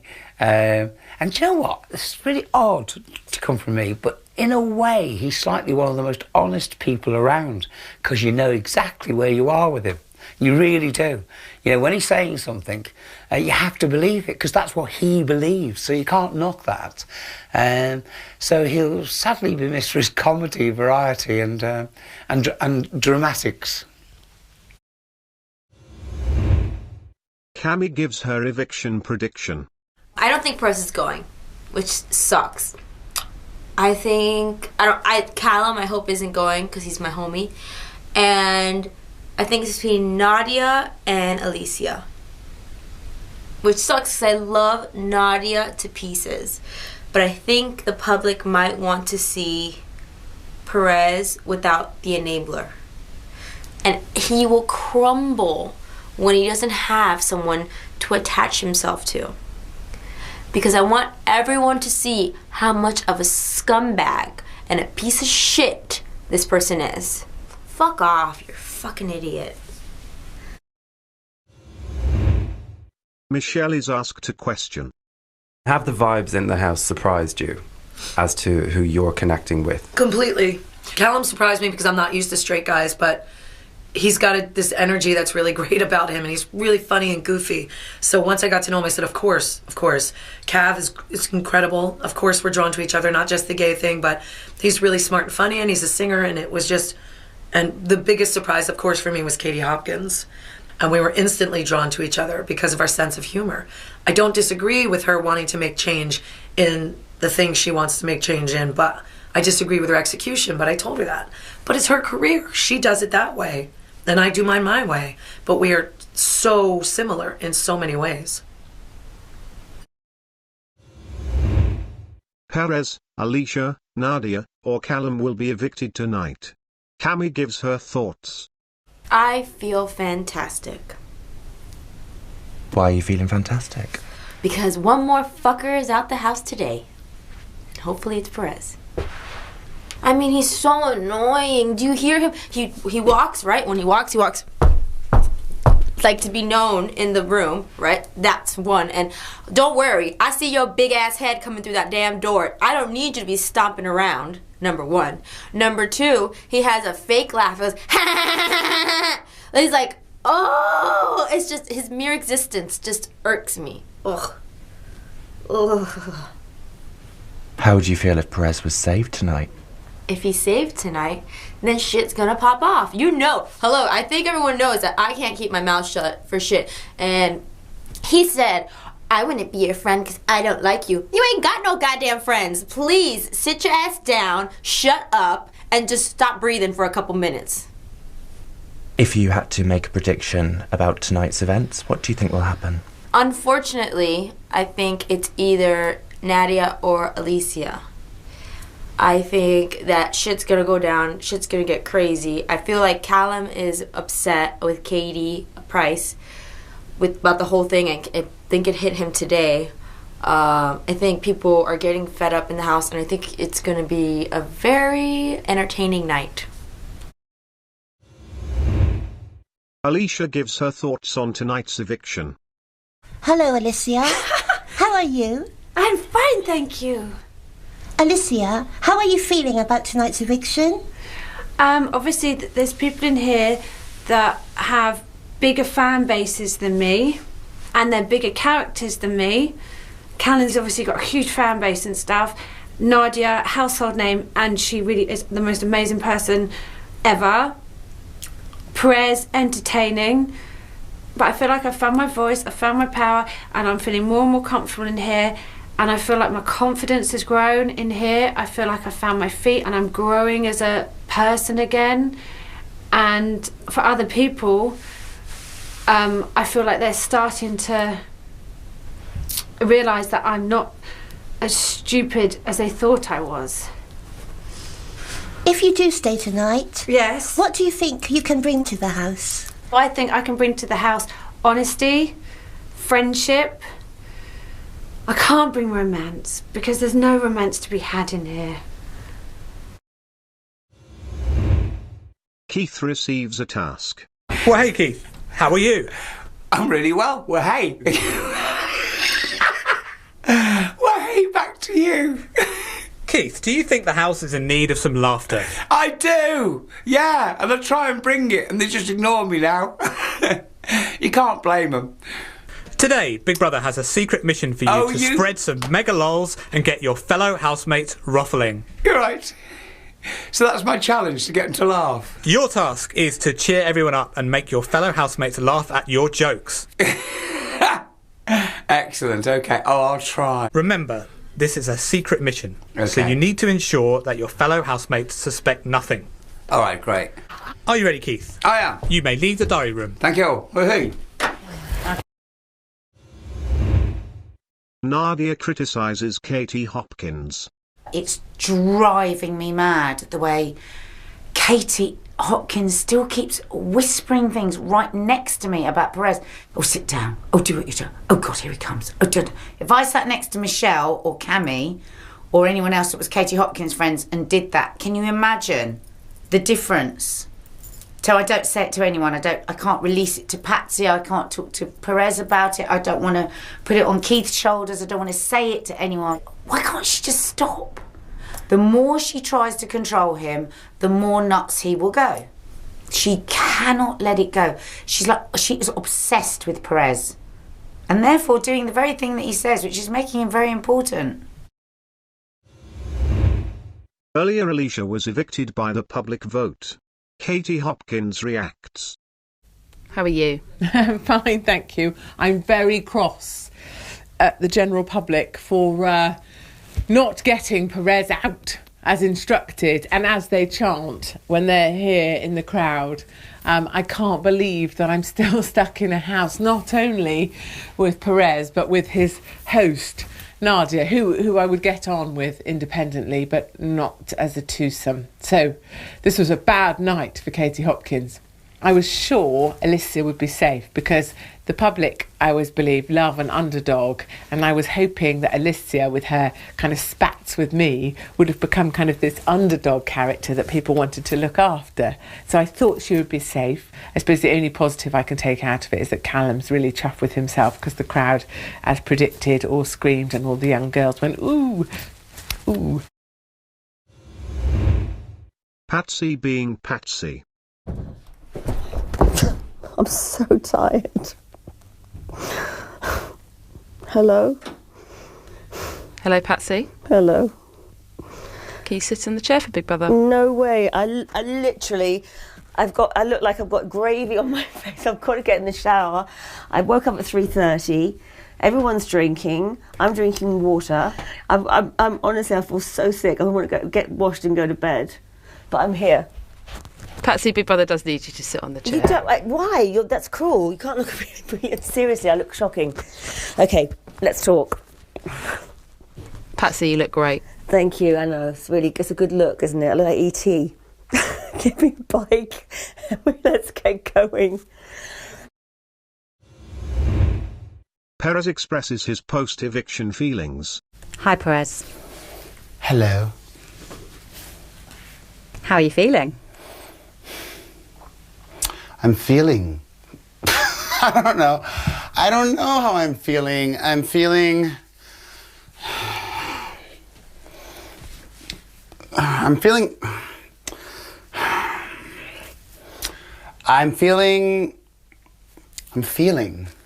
Does that make sense? How are you feeling that you're feeling? Well, in my ideal world, I would have been going home this evening, but I'm not. So I'm flattered and appreciative, I guess, for the viewing public who wants me to stay. That's why I gave them a fun, semi-nude moment. If I didn't have a son, this whole experience would be different, but you're keeping me here, and I'm gonna give you what you want. I don't know what that is, but I'm gonna continue just being me and having fun, which is why I'm here in Katie Price's wig, feeling quite fabulous and semi-naked. You think you've seen all that Perez has to give? You're wrong. Today's task has randomly exposed private conversations and diary room sound bites to the entire house. Perez, what are your thoughts on today's task? I am loving today's task because in the real world, I don't often find it easy to forgive, but I can forget. In the Big Brother house, I find it even harder to forgive, and I absolutely don't forget. I have an incredible memory. Of what you've heard so far, criticisms directly about you, has any of that been a surprise to you? I was definitely surprised and taken aback. And I disagree with Calum in saying that I have been bullying in this house. It's fascinating to see the effect of Katie Hopkins at work. In my opinion, she's been the one bullying in this house, and she's also been brainwashing people. Not only has she brainwashed her fellow mean girls, but she's also brainwashed their associates, like Calum and probably Kavanaugh as well. In today's task, the British public voted Perez the most two-faced and the most unhygienic. Right before coming into the diary room, Perez was arguing with Katie Hopkins and Cami. Hello, Perez. I would like to take this moment to thank the viewing public sincerely for calling me two-faced, because what that means is they're a little frustrated with me and not giving them what they want. Instead of me telling Katie Hopkins everything I think about her, I share it in here in the diary room. I could have happily sat there listening to her dribble for a long-ass time until she started to bring my child into it. She's desperate. She's hungry, thirsty, famished. I'm not here to feed her. She should get her nourishment from Michelle's tit and Cami's pussy. Katie Hopkins can't break me. If I have not been broken yet, nothing will break me. And if that's not what you like, viewing public, then send me the fuck home. I don't give a fuck what the public wants from me. I am going to behave as I see fit and maneuver my way in this house to only please myself and my core and my moral compass and my values and what I believe is right or not. And if that doesn't please the public, then fuck you. I don't give a shit.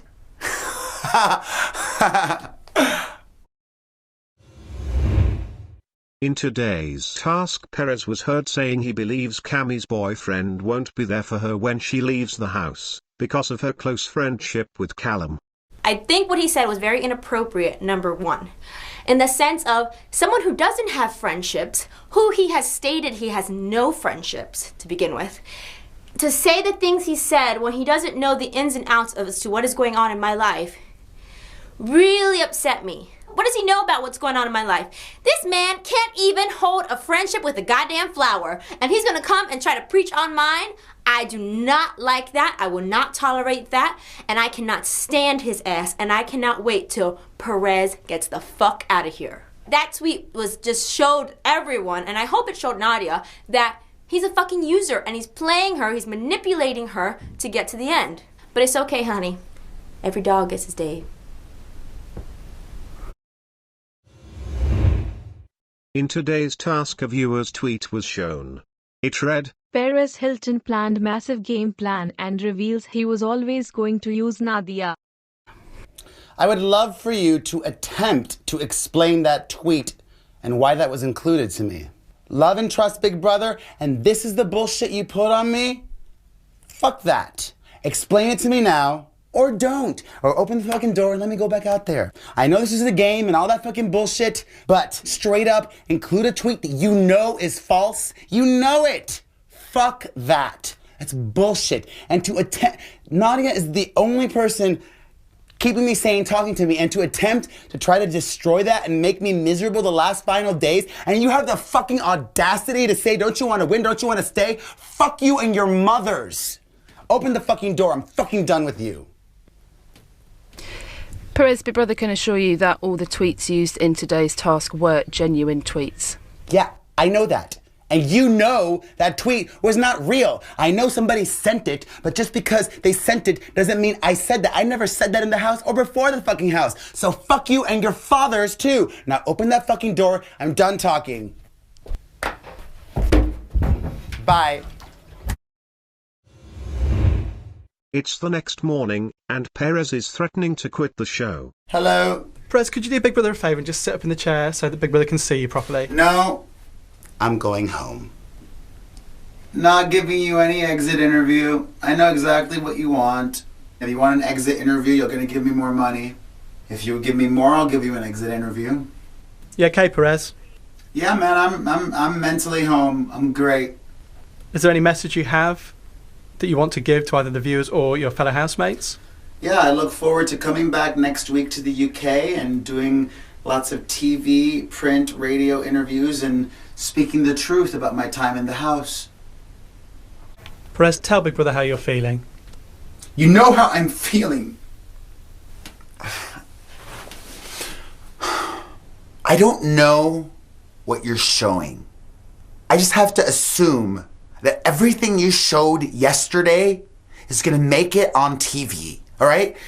It was very telling that when you showed that fucking video yesterday, most of it was Katie Hopkins, but you couldn't find clips of me that were hurtful about other people in this house. Because if I said anything about people in this house, I've said it to their faces. And the only person in this house that has kept me sane and given me the time of day is Nadia, and you tried to fuck that up. You wanna know what that real fucking quote was? I told a reporter for The Sun, this was my exact quote. Nadia is friendly and she can cook, and that'll be very useful for her. For her. I didn't say it was gonna be useful for me, it'd be useful for her. I would never say that. I'd never said that. I swore on my son's life. And Nadia believed me, that's great. But the people at home, they may fucking believe that tweet. You don't even care. Fuck you!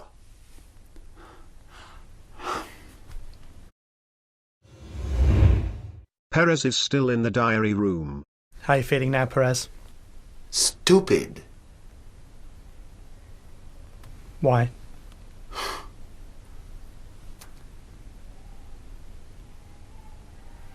Because I want to quit. Everything is telling me that I should quit, but then I'm like afraid to quit. I don't fucking know. I feel like I've been... It doesn't matter. Just fucking open the door to the house. Perez, tell Big Brother what you're thinking. I'm just going to stay. Just open the fucking door.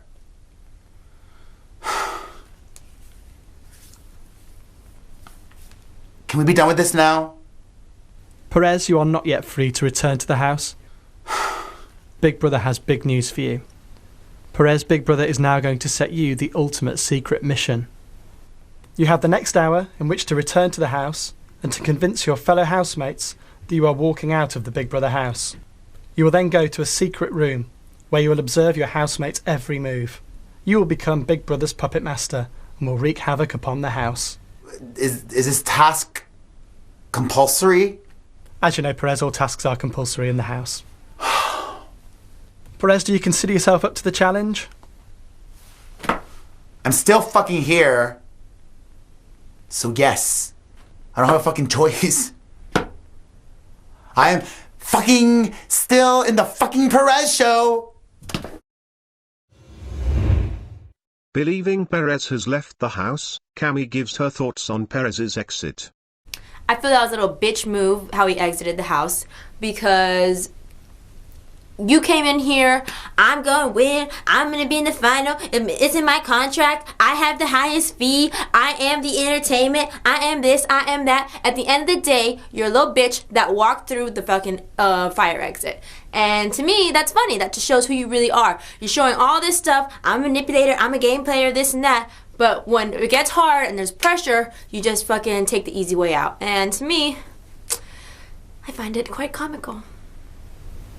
How do you think the atmosphere is going to change now? I think there's still going to be tension in the house. Obviously, we're not always going to get along.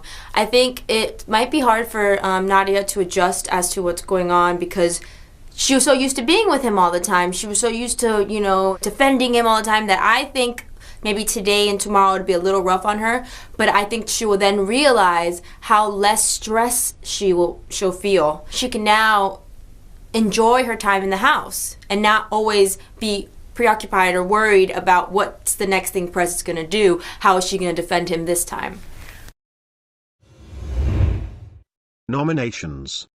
My first nomination is Nadia. The situation with her and Perez has been so ongoing that it's hard for me to see past that. I think there's still some tension in the house because of the relationship she had with Perez, and that her way of backing Perez when she shouldn't, with a situation with Cami where Perez said that if he was Cami's boyfriend, that he would break up with her. I think it's unfair that Perez would bring in an outside situation or outside relationship, and I didn't like the fact that kind of Nadia was happy to kind of back him in a way.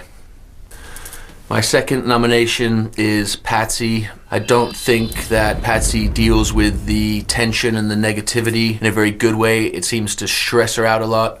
She takes herself away from any sort of minor conflict or confrontation, and she just seems to be taking herself out of the situation at hand, and kind of means that she's isolating herself. My first nomination is Patsy. Every day and nearly every morning I get up and she tells me how awful it is. She didn't expect this, and it's just wearing a little bit thin on me, really. I mean, really, she should have watched the show before she came in, and also she should integrate with the house just a little bit more. She just basically cuts cheese up all day and plays with her makeup. So, sorry Patsy. My second nomination is Kavanagh. He does like a drink, and he likes to drink a lot. But the other day, he got into a drunken stupor. He started to have a go at me, and I don't think that's fair. And it's the first time ever that anyone has told me to F off. That is not a good move, and I don't like it, and there's no reason for it whatsoever. Don't blame the drink, blame yourself. My first nomination will be Patsy, because whenever we play games, she diverts off, she doesn't want to get involved. Or whenever we say, Patsy, get involved, come on, she's like, oh, no. Oh, no. And she just doesn't want to get involved. And being in this house, I think you should work as a team. My second nomination is Cami. Though I share a bed with her, and she's all cool, I'm a consistent person. What I am in the day is what I am at night. And I feel that Cami is really quite completely different in the day to what she is at night. She dresses completely different sort of in the day, and then the itsy bitsy bikini and the drinks come out and she's more confident and just a different person. But I'd like to see her to be more consistent through the day. My first nomination is Mama Kitty Patsy. Peace and love when we're in the middle of a fucking fight. It's like, I don't want to hear peace and love all the fucking time. Nobody wants to hear it all the time. It's not always peace and love. Okay? It's really not. Because I don't feel peaceful when I'm in a fight. I don't want someone to say peace and love to me while I'm in a fight with someone. Come on. My second nomination is Nadia. As great as she is, she's a negative person when it comes to things that are essential and crucial in the house. And waking up in the morning, first thing I do not want to hear is negativity. So, there you have it.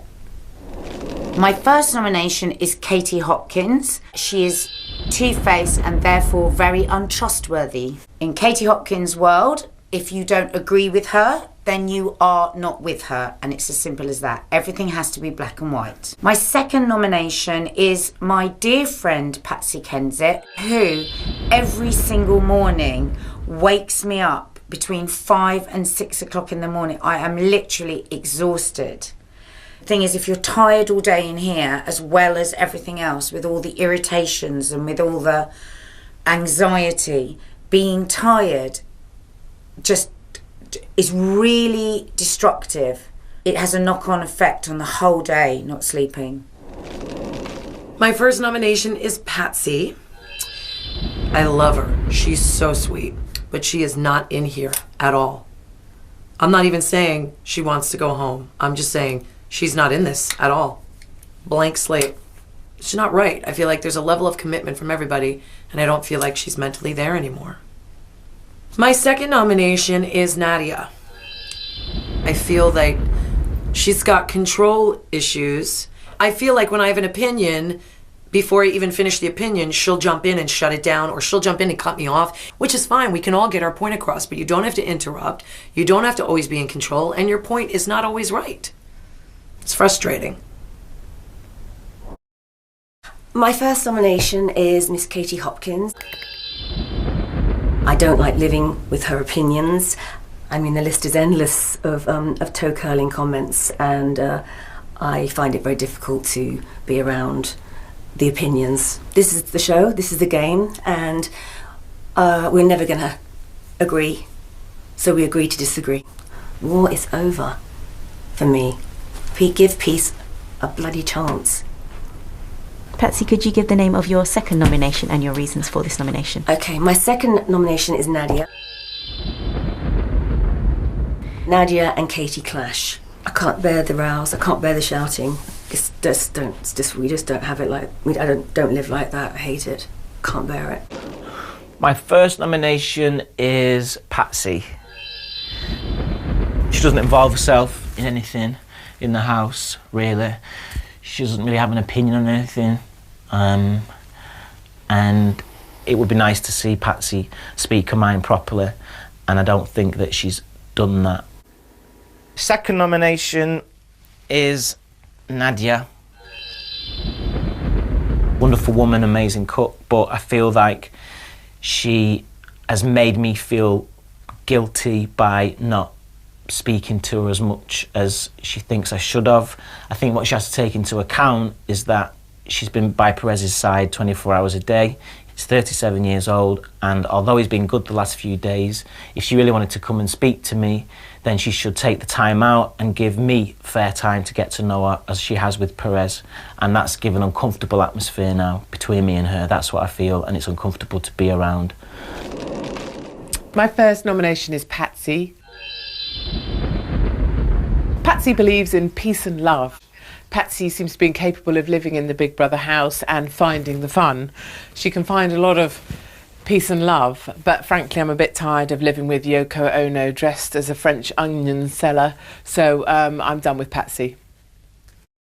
Second nomination is Katie Price. She doesn't side with anybody. She doesn't express a strong opinion. When there's conflict, such as Perez kicking off about something, she won't dive in to try and either calm the situation or inflate it or inflame it or stand by someone or defend someone. You can't always be a peacemaker in this house. I thought Pricey was going to be a colourful character, but sadly she's very Magnolia, apart from a deep and exceptional tan. Perez reflects on what he has seen during the task. It's so weird because I feel like I'm a lot of Nadia and I try to be like Patsy. But when I see and hear Katie Hopkins say the most vile things, it's really hard for me to have empathy for her.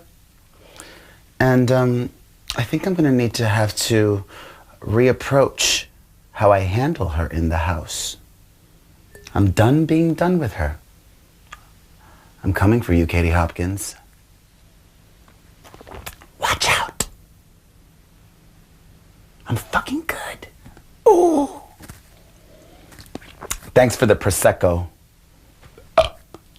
Perez, earlier today, you were told that you would become Big Brother's puppet master. The time has now come to pull the housemate's strings. What does that mean? In today's nominations, you saw Patsy, Nadia and Katie Hopkins receive the most nominations. They will all now face the public vote. Okay. However, Cami Lee, Katie Price and Kavanagh were also nominated and are tied on 1 vote each. Yes. Big Brother wants you to choose one of them to join Patsy, Nadia and Katie in facing eviction on Tuesday. The choice is yours. Oh, this is so hard.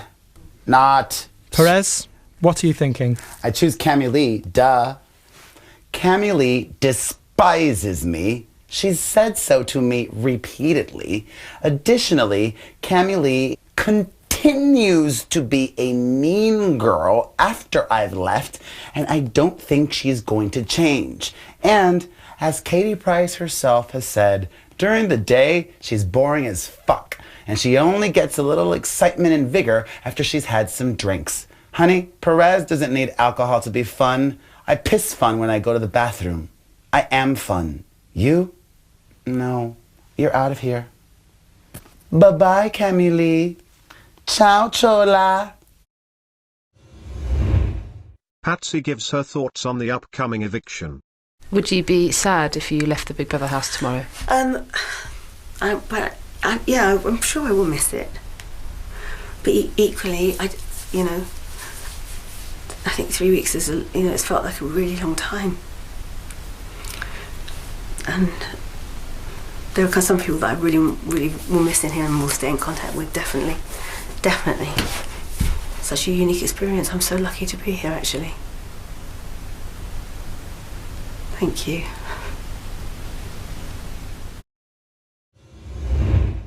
The Perez Show, Act 2. Perez makes a shock return to the house after being next door for 2 days. Hello, don't I look pretty in pink? I'm definitely gonna make a grand entrance. Rawr! The housemates have no idea I've been here the whole time, and I'm about to walk into a house where the majority of people strongly dislike me. Katie Hopkins can scream and jump and cry and moan and bitch all she wants. I don't give a fuck. I'm Perez. So we're fucking doing it.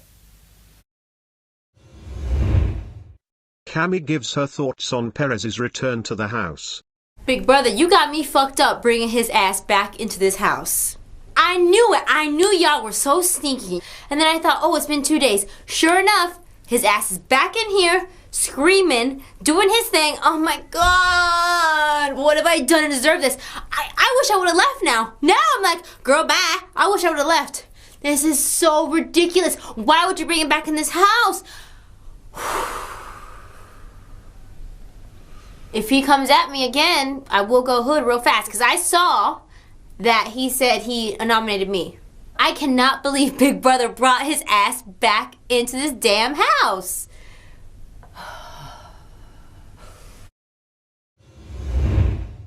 In an attempt to lighten the mood earlier, Perez licked Katie Hopkins on the face. Katie gives her thoughts on Perez's return. How's your evening been? Well, it was good. And then Patsy got to leave, which was good for Patsy and also good for the rest of us. And then Perez arrived, and then it took a bit of a downturn for the worse. And now Perez seems to be intent on either licking me or doing strange things to me, which isn't so great. And he has said that he hates the British public, and of course I rather like the British public, so I can't see it going too well over the next few days here in the Big Brother house. Katie, is there anything this evening specifically that Perez has done that you feel crossed the line? It's absolutely fine. I've no problem with Perez. He is a mere child. He has the mental capacity of a small junior, and he has the eloquence of somebody that writes for the Daily Star. So one can only pity him, I suppose. Katie Price and Keith hide in the diary room after an explosive night in the house. Hello, Keith. Hello, Katie. Hi, Big Brother. Hi. We both needed somewhere to escape. The madhouse. We never come up here. No. I know I've put tan on because I'm trying to keep myself busy, but I've got verbal diarrhea. We've got nowhere to hide in the house. It's just kicking off. I'm like, is it rigor mortis you get?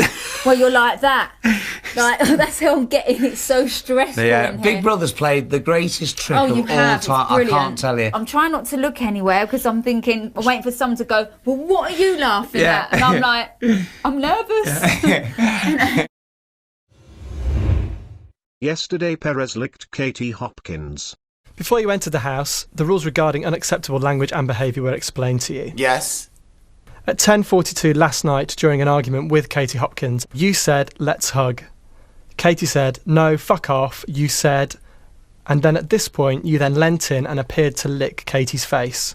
Then at 11:43 last night, during another argument with Katie Hopkins, you approached her, and at this point, Katie said, don't kiss or lick me. And standing very close to her, you then made kissing and licking actions towards her face. And you then said, if you get within licking distance, I will lick you. Great. All I will say Perez, is... Big Brother is still speaking. Oh, okay. Perez, do you understand how this language and behaviour could be offensive to your housemates or the viewing public? Yes, and I don't care. Well, Big Brother isn't debating this. This is what Big Brother's telling you and passing on this information to you. No, I appreciate Big Brother does think that the language and behaviour in this instance is unacceptable. Well, great. I'm glad you think that, and I'm glad I don't agree. I'm here. I'm going to have fun. I'm going to take your note. I will learn from it. I'm not aggressive in that way, and you have my assurance that I will not be going up to her face like this and invading her personal space. I doubt she will give you that assurance about me. When Perez re-entered the house, he told Michelle he was disappointed in her for being friends with Katie Hopkins. Michelle responds. It was enjoyable for 2 days. And then Perez came back, the dark cloud came over again. And we made our peace before he left. But as soon as he came back, it was, I'm disappointed in you, and I'm disappointed in you, and just spouting these awful ways to talk to people. Because in all honesty, the only person I can disappoint is myself. I don't care if I've disappointed Perez Hilton, to be honest. When you have different barometers of what's offensive, if I'm sitting there and I'm not saying anything offensive, but Katie Hopkins decides to say things that bother her about people, since when is it my job to go, oh, you shouldn't say that, oh, that's not nice. That's not my job. She could say whatever she wants. I'm not going to co-sign. I'm not going to agree. It's not my job to police her. The same way Nadia told me it's not her job to police Perez. If he is disappointed because I didn't sit there and go, don't say that about Cheggers, then fuck you. I don't care if you're disappointed. Calum ponders Perez's fakeness. I don't want to have a problem with Perez. I don't want to have a problem with Nadia, but it's been an ongoing thing for the 20-something days we've been in here. But now Perez is friendly, and Perez is nice to people. I look at it like he's done a great underdog story. He's gone from being hated and disliked and causing trouble to using 2 days away as a thinking point to clear his head and come back a changed man. Yeah? Even the shaving of his face, I see it. I see to myself, oh, he's come back as this joyous, fun-trained character that has apologized and wants to get along with everybody. If it's real, then awesome. You know, unless I am properly pushed or properly provoked, or I feel someone really needs to be stood up for, I'll happily do that. But I would rather sit back, and if people have problems, then they have problems and they need to crack on with their own problems, because no one's going to screw up my experience. Using information he learned during the task, Perez instigated an argument between Katie Hopkins and Nadia, Keith, and Katie Price. Katie Hopkins reflects. Perez did a relatively good effort at stirring the pot yesterday and gave the information he had gleaned from watching us in the dining room to certain individuals in order to upset them or distress them. The idea of conspiracy is really strong, and the desire to know dark secrets is really compelling for some people. So I think for Cheggers and Pricey, they felt that I was their friend and therefore there were dark secrets to be learned. So they had faces like the back end of a bus this morning, which I largely ignored. So I think people need to get a bit of perspective and recognise that we aren't all friends in the house, we're just in a house together. Checkers is forever reminding us all that it's just a game, it's just a game. But of course it's only just a game up to the point where it actually impacted on him. You mentioned that Perez did a relatively good effort to stir the pot. Yeah. What would you have liked him to do? You know, if he was smarter, wiser, clever and had read people, he'd know the little things you could do to individuals to kind of trip them over throughout the day. So he could have played his hand better. But he's American, he's crass, he's not that intelligent, so he just threw his cards down and hoped that some of them stuck. How do you see your position in the house, Katie? I'm definitely the alpha male of the pride. That's a good role for cuffing the cubs, knocking down the bad behaved ones and getting the lionesses to do what they're told to do. I'm the old haggard old git that tells it straight, that puts people in their place, doesn't take any crap, is prepared to call people out when they're being a twat, is not really interested in looks or how one appears. And I guess can take or leave any of the lionesses because I'm not really fussed by hair or their jewellery or how they waggle their tail. So I think I'm the alpha male of the pride. Keith reacts to being nominated for the first time.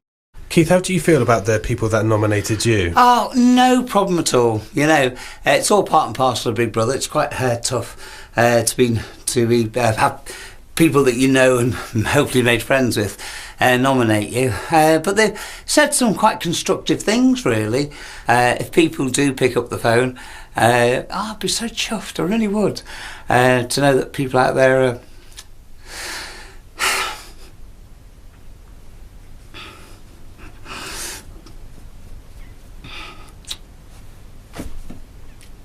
people out there are voting for you.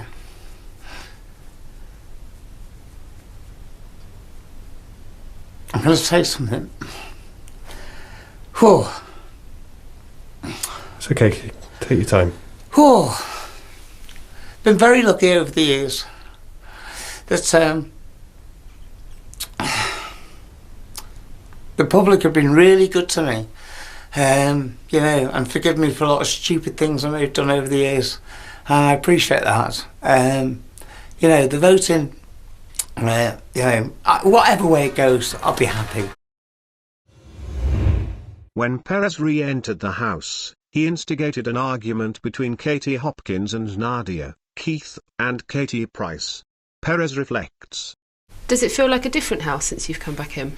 It's a great feeling to feel that there is less negative energy being aimed at me, and to feel like people are now truly seeing Katie Hopkins for who she is, a backstabbing, two-faced bitch. But I would tell that to her face. I've taken the power back. I've always realized the power is within me, but I kept saying it in here, and then I forgot it. And now that I've taken my power back, I feel so powerful and happy and calm and feisty and fun. I feel like the old me again, which is the new me. But I'm just me. Me. Cami predicts a fight will happen before tomorrow's eviction. You know when they say, I believe, tsunami's coming, they say the water is very still. You heard of that before? Your brother has heard of that. Okay. So that is about to come and just wipe shit out. I don't know how it's going to come, but it's going to happen. So, especially with evictions tomorrow, I do feel that tensions are rising, and I do feel that something is brewing. I feel it. Kavana has been drinking.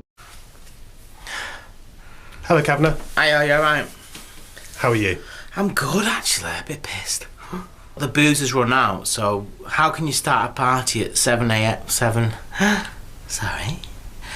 p.m. and now we're all waiting for the next bit of something? If someone commits to having a party, i.e. the people that don't really drink a lot,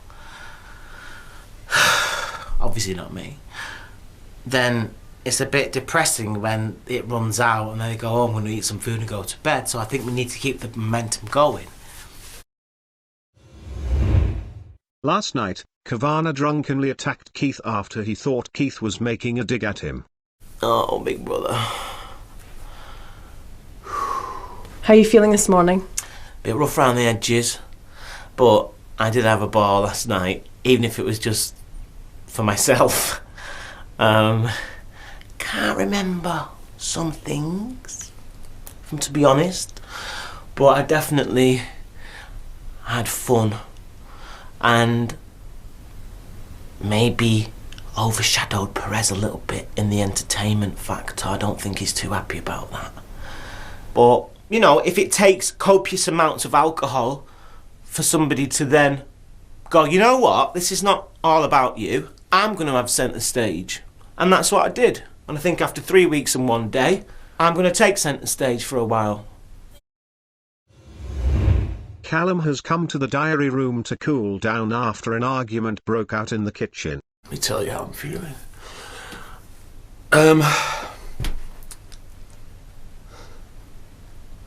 Pretty riled up. Perez seriously pissed me off just then. And he's lucky we're in this place. I'm not an angry person. I like to think I've stayed cool and calm. Maybe lost it a little bit here and there, but this morning, I'm wondering what that dude's doing in this house. He's so lucky that we're in this house. I've got a smile about it because I don't want to lose my cool. Because I want to leave this house on a good note. I can't let one person that's a complete knob ruin it for me. But what's good for the goose is good for the gander. I got no time for the guy. Shouldn't be here. Causes problems, causes shit. Selfish, obnoxious. Game player. Not in my circle of friends, man. Fuck that. But he's a nasty piece of work, old Perez. Nasty piece of work, and I hope to see him go. Because he doesn't deserve to stay here. The dude always just causes problems and tension, and he's trying to create this kind of, you know, everyone angry against his nemesis, and I just hate that my fucking temper almost went then, because I just, the last thing I want is that. Oh. I don't know why he started with me there, man. He's fucking giving me grief for trying to keep the peace. Like, fuck off, you absolute tool. But that's just my opinion.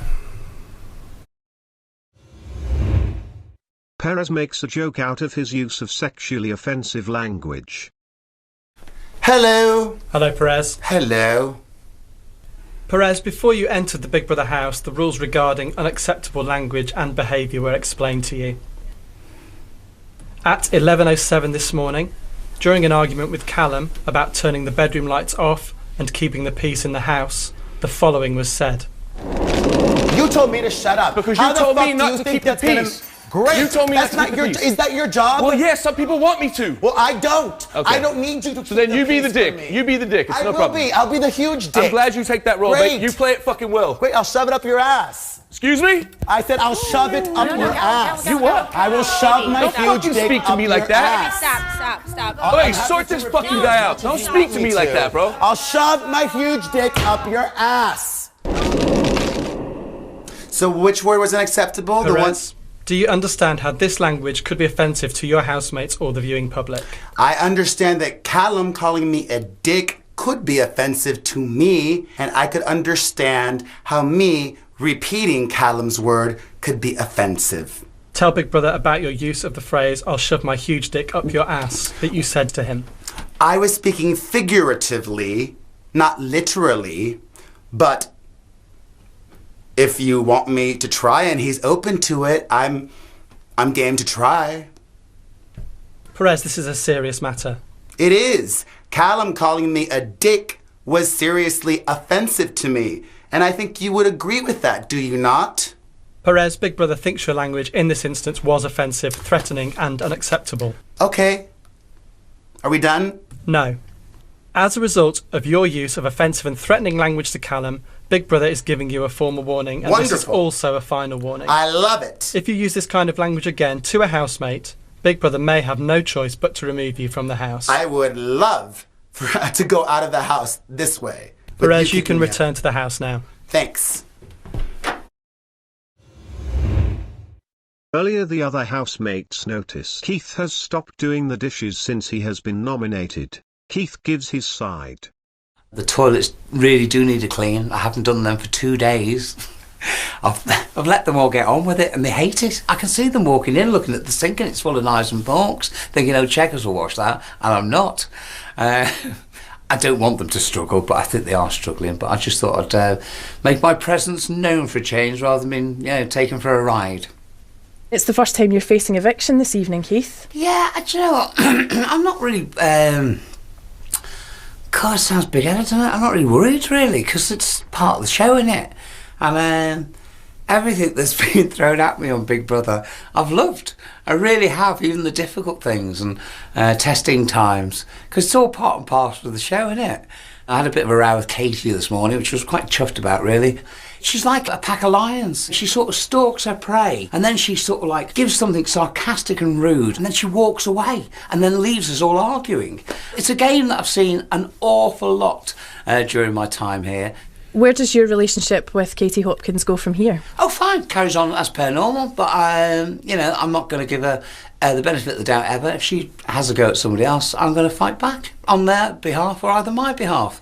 And I think today she, when I sort of stormed into the bedroom in my pyjamas, not looking my best, but and gave her a few words from me, I think she was quite shocked, actually. I'm not meaning to shock her, but I just think she's bloody rude. She'll get a panto roll soon. Really, the ugly sister or the wicked sister.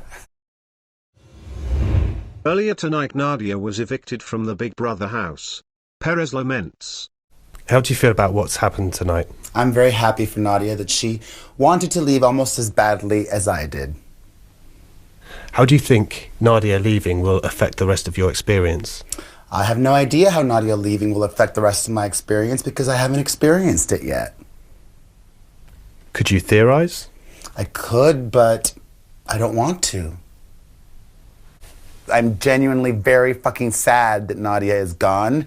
However, I'm going to wake up tomorrow and have fun. And if not a single person in this house wants to talk to me, that's cool. I can have fun by myself. The fun train continues. Katie Price notices Perez has been looking for a new friend since Nadia's eviction. Michelle said to me, oh, you're going to find it tough now because Perez will probably latch on to you now because Nadia's gone. Perez is feeling really down, but I don't like to see people down, so I'm just going to be myself and be the same. I will still talk to him, I'll still do stuff with him, I don't care, and if people don't like it, they don't like it, But it's not putting me in a position at all because I'm not going to change at all, I'm just going to be the same. But I think he's finding it tough. A bit lost, should I say. Katie Hopkins gives her thoughts on tonight's eviction. Nadia definitely held a sort of power. She was a sort of centre of the house in a homely way because she ran the kitchen. I think for me, with that removed, obviously it removes anything or any support for Perez, so he becomes less significant. I think Nadia leaving is some sort of triumph over Perez. You know, we saw last time there was a nomination. He was there in his furs, naked, with cheese stuff up his nose. Very much Perez, the kind of, here you are, this is the Perez show. And tonight he's kind of weeping behind a mask. He's taken himself off to bed now. He's not part of the group. He's not joining in. We don't have his irritating laugh. So certainly for me, this is a victory over Perez as well. He's not a good guy. He's very self-obsessed. He is very American, and he is not representative of any kind of person that I would want to be around, hang around, or know in the future. I think the sooner he leaves the house, the better it will be for the rest of us. And there's nothing about him that I find endearing or attractive or can somehow be forgiving towards. I can't forget, and I'm not going to forgive either. And I really can't wait till he leaves, and I will celebrate the fact that he walks up those stairs and walks out of this house. Perez is stressed out after Nadia's eviction. I'm sad that I don't have that one person in the house that I used to be able to just have a silly good time with. But that's life, you know? Life isn't always what you want, and change is the only constant in life, so you need to learn to adapt. Why do you think you've been saved? I mean, there could be so many reasons why I was saved. I could take it at face value and, you know, people want to see more of me in here. Or I could start analyzing it and overanalyzing it and saying, oh gosh, well, they sent Nadia home because they wanted to see me in here alone. They want to see me in here hopefully miserable and tortured. Or they could be keeping me in here because they think that me and other people in this house will have arguments if I stay in. I don't know. I don't know what the British public has seen. I don't know what the British public is thinking. And I don't care. In light of Nadia not being in the house, who do you envisage that you're going to be spending your time with? I have a feeling that, you know, Keith and KP will happily spend time with me today. And those two people have something really awesome in common. They're really honest, authentic, and they've not changed the whole time they've been in here.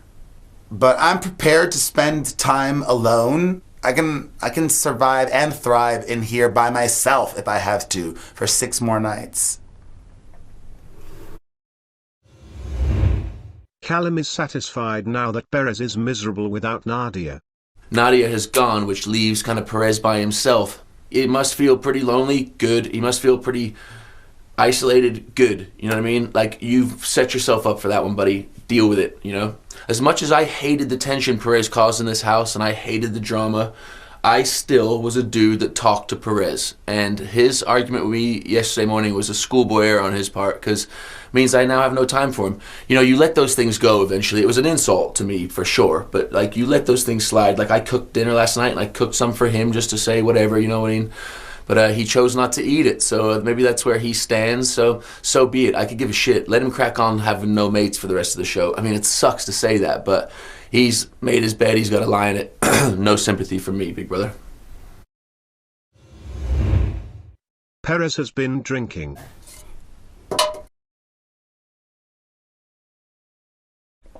Thanks for the party. If it would have just been all Katie Hopkins, I could have dealt with that. But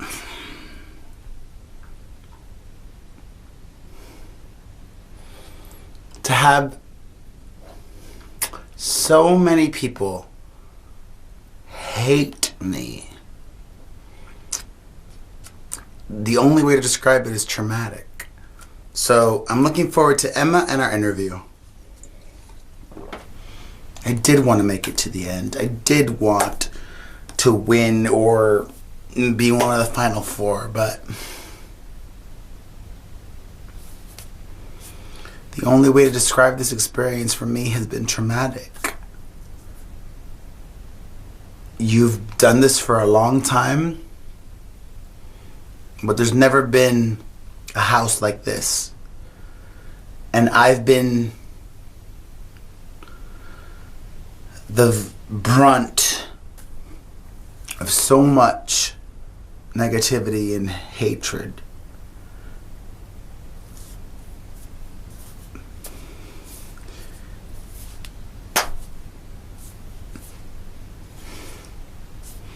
All good. I'm ready for bed. Katie Price's nomination prediction. There was not one argument yesterday, so that's a result.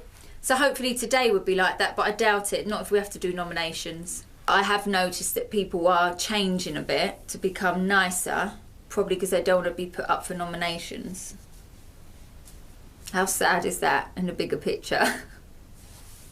How do you see nominations playing out? I don't think Michelle, Katie, Cami, Calum and Cav are going to want to vote each other.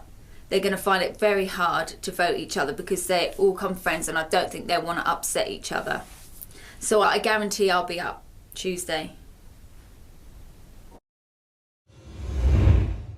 In today's task, housemates were paired up and were faced with a difficult decision. By pressing a button they would win a letter from home. However, this would destroy their opponent's letter from home. Michelle chose not to press the button while Cami chose to press the button, destroying Michelle's letter. Calum gives his thoughts. Hello, hello. My only question is, am I able to give my letter to Michelle so she can receive her letter, please? That will not be possible, Calum. Oh, that's so unfortunate. Michelle, I can tell, is a bit upset because she's thinking it should have been a group effort. But at the same time, you're here for you. So I think Michelle shouldn't make Cami feel that bad because as much as you want to make friends and acquaintances, you do what's right. Yeah, I gotta say, somewhat slightly selfish from Cami. But, you know, Cami's a young, small girl, far away from home, cries about missing her mom. So it's like I felt her for her. You know, so I let Cami do what she needed to do, and that's how I feel about it. Michelle gives her thoughts on today's task. I do feel like Cami was selfish, and I'm glad I wasn't selfish here. I feel better about myself as a person, although I'm destroyed about not getting the letters. Who do you think your letter may have been from? From my husband. He would have told me how the girls were doing. Lily has started track season. It's her first track season in high school. So he would have updated me on her. And my youngest, who's amazing. There was hope. If we didn't push it, and they didn't push it, and we acted for the greater good, that we would have at least had a chance to get one letter each. So why do you think, in your opinion, Cami Lee decided to press the button? She really wanted a letter. Are you disappointed in her? A little bit. Little bit. I still love her. But I'm not gonna lie. I'm a shit liar anyway. Yeah, I'm a little disappointed. Michelle Big Brother can also confirm that if no housemates had pressed the buttons, all of the letters would have been destroyed. Okay. There was never an opportunity for all housemates to get the letters. Okay, so, well, it's done then, isn't it? My thought process was equality. Forever.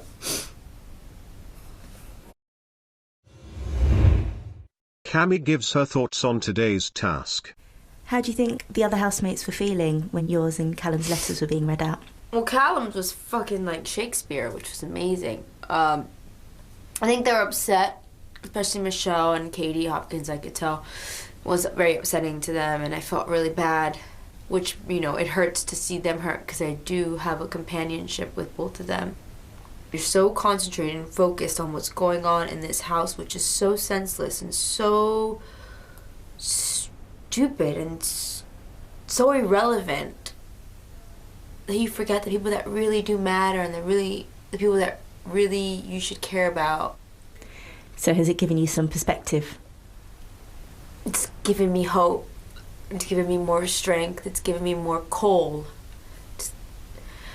so that I can get through these next couple of days. And do you have any regrets now for pressing the button? I wouldn't have had it any other way. Keith gives his thoughts on today's task. Do you regret not pressing that button, Keith? I really regret not pressing that button.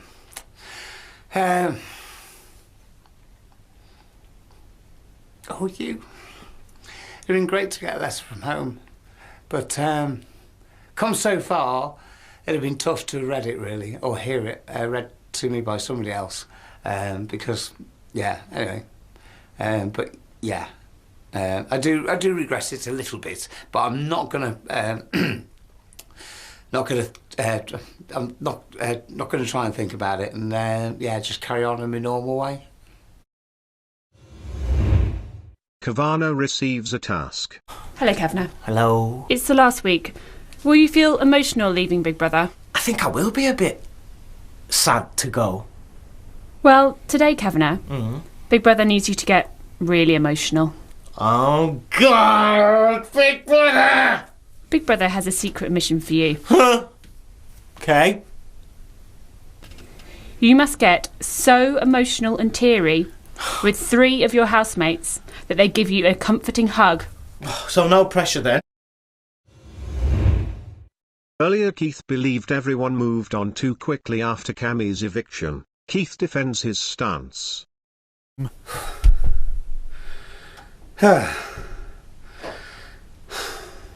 okay, Keith? Yeah, no, I'm bloody angry. I'm alright, really. But I'm a bit annoyed. What really peed me off tonight, and I can't tell, I got really angry at Katie and all of the housemates actually. Yes, I did nominate, and that's fair enough. But I think also you have to have a modicum of kindness and respect for someone that you spent a lot of time with, and just, you know, yeah, in retrospect, just think about, you know, what's just happened. So, anyway, there you go. Keith Chegwin, angry. Well, I'm ready for a fight. If anybody wants to tackle me tonight, I'm in the bloody mood for it, I'll tell you that. I'm not, do you know, I'm not putting up with it any longer. You know, they say I'm like Mr. Nice Guy. I am. I try and sort of talk to everybody and give everybody the time of day, but at the moment, I'm just not in the mood for it. I think, you know, I'm just getting cheesed off with people sort of like, you know, having little digs at us, and I don't think that's fair. I really don't, you know, so don't cross me tonight. Katie Hopkins calls out Keith. When Keith Chegwin's nominated, he turns into a surly, grumpy, rude, obnoxious old man. And we just got a taste of that. Keith Chegwin was nominated, I don't know how many times, and he turned horrible. And the truth of that is, the reason he doesn't like being nominated is because he is determined to win. Earlier Calum and Perez got in an argument. Calum reflects. Hello, Calum. Hello, Big Brother. How's your evening been? My evening's been pretty eventful, to be fair. Perez is a hater, and tonight he went for it, so I fucking gave it back to him all day long. I will ruin the dude, but I don't want to ruin people. That's not what I'm here for, and I hate the fact that that shit consumes you in here. But we're close to the end, we're all on edge, we're all tense, we're all curious what happens next, and little things can spark into big things, and what he does is he turns it all about him, and he turns it all about into how he sees things, like it's fucking his choice, because he is the almighty, and it's like, fuck off, mate, you're not, you know what I mean? Who are you really? I don't even know you, I didn't even hear you, and he's telling me he only puts up with me. It's like, are you fucking serious? Like, fuck you, who are you? The fact that he had the nerve to try to tell me how I'm playing a game, it's like, kiss my ass, dude. There is no game in me. Like, I'm as genuine and honest as I can be. This is me in here and out of here. Maybe on the outside amongst close friends, I'll open up more, but I'm a closed book. And if you're gonna try to tell me, we don't know this about you, we don't know that about, good mate, I don't want you to know that about me, and maybe I don't want some people to know that about me, because that's how I am, yeah? But I'm in here doing me, and if he doesn't understand that, because the guy's such a farce, and all you can do is hope that the viewers will see some people are real, and some people are full of it, and then they make the decision, and I hope and I have faith they make the right decision. Last night Michelle and Perez butted heads. Perez said Michelle is not a representative of the LGBT community since she's not LGBT. Michelle responds. He said something to me last night to hurt me personally. to cut me. And when I confronted him on it, he said, no, that's just my truth. And I said, no, there's a difference. And I kept just trying to drive home the point that he was just trying to be mean, and he wouldn't own it. That was a mean thing to say to me because, and I'll explain, he had nothing to gain from saying that. The only thing he could gain from that was wounding me. Of course, I'm not going to allow it to, but at the moment, it was like, hold on a minute. Hold on a minute. You know, I'm not going to allow you to say that without you hearing what I have to say. And that's what I did. He doesn't have to think that I'm a good representation for the gay LGBT community. He doesn't have to think I'm a representative. He doesn't have to think that I'm a voice. He doesn't even think that I'm involved as an ally. He counts me outside. But I know from personal experience, walking in gay prides, fighting for fights, AIDS rallies, the marches, endless work constantly, which I'll never stop doing, that people do appreciate the ally. And I am part of the community. Don't tell me I'm not because I'm not a gay woman. That's bullshit. He meant to hurt me. That's really what it comes down to. That's not a good person. Katie Hopkins has caught on to Michelle's paranoia. Michelle is fixated on hoping to get to the final and still hoping to win, and finds it very challenging that Perez and I are no longer, enemies at each other's throat, and that really grates with her. She was much happier when I was the enemy, and that was okay. But now I'm kind of speaking, she finds that really difficult.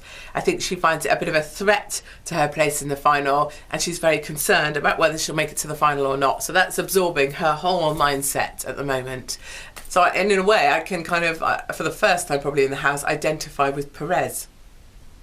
Alarming. Michelle is rattled by Katie's recent friendliness with Perez. I wouldn't blame Katie for playing a game, but I would blame her for making me a pawn in her game, if that were the case. Big Brother's aware that you and Katie have a friendship of sorts. Allegedly, because I have only known her for a month. If she screwed me over and was playing me, then she's not the person I thought she was.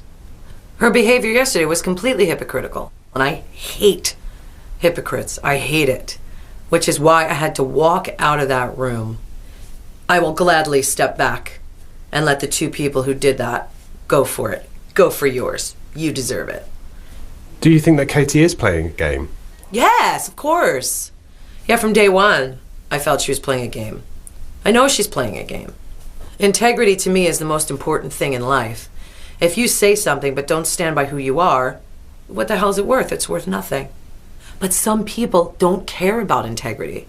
Some people want to claw and scratch, and it doesn't matter how they win. It doesn't matter how they get to the top. But really, if you have to do it that way, I don't want it. So now my eyes are way more open. Earlier, the housemates received a task in which they viewed short clips of their time in the house. Kavana was shown attacking Keith. Oh, it was brutal watching that clip of me when I went off on one of poor Keith. That was not good. A, I was pissed. 2, I was shown to be horrible. And 3, I sounded like a camp queen. And 4, my belly was hanging out. So it's all the most unattractive traits that one person could possibly have in a scene. I got it. Katie Hopkins reflects on how Big Brother may have affected her image. And it is properly uncomfortable. People keep asking me downstairs, you all right, everything okay? I haven't just cured cancer. I haven't just sorted something out for my family in a big way. I haven't just made someone's life better. I haven't only just got into the final with 4 other people that are kind of averagely kind people. So I have got this in perspective. But it is very, very awkward for me, and I don't want people to interpret that as ingratitude, because there is gratitude that people took the time to pick up a phone or go online or whatever. But it is just a very awkward space because I just haven't shared this pyjama-clad nice person before, and I'm just kind of uncomfortable with the results of sharing that person. If I sat here in a suit with my hair done like Princess Anne, I'd be the Katie I rely on, that carries me through stuff. It's ridiculous. I'm just better being a big old bruiser. I'm not very good at sharing the softer side of me, and actually, you know, if people are nice to me, I just don't quite know how to deal with that, because then I'm not tough Katie, and then perhaps I can't deal with all the stuff I need to deal with properly. It's pathetic. It's really pathetic. Earlier, Kavana and Perez were evicted. The finalists are Calum, Keith, Katie Hopkins, Katie Price, and Michelle. Get in! Ha ha! Woo! That feels good, big brother. To know that I came in here and did what I needed to do and people understood it and kept me into the final is a goddamn good feeling, big brother. So thank you to all of you. I'm a finalist. They kept me in. I love my gays and my UKs. I am so excited. I am a finalist. It just goes to show you that good people can win. I feel like I'm a winner. I've already won. I don't know if this is a wind-up, but I saw my name on the picture and it said finalist. So I suppose I'm a finalist. I'm shocked, honestly. I have actually got a smile on my face, if I can crack one. Oh, God. Just fucking wow. Oh, do you know, I've never been a finalist in anything, you know. I could never run fast, I could never skate that well. So, no, I never thought I'd ever be in my life be a finalist, especially on Big Brother. I mean, it's a show I've watched for years, and now I am. I can't stop laughing, it's great. I walked in here as the most hated candidate ever to walk into a Big Brother house, and perhaps I might leave here not so hated, and that's quite a peculiar idea.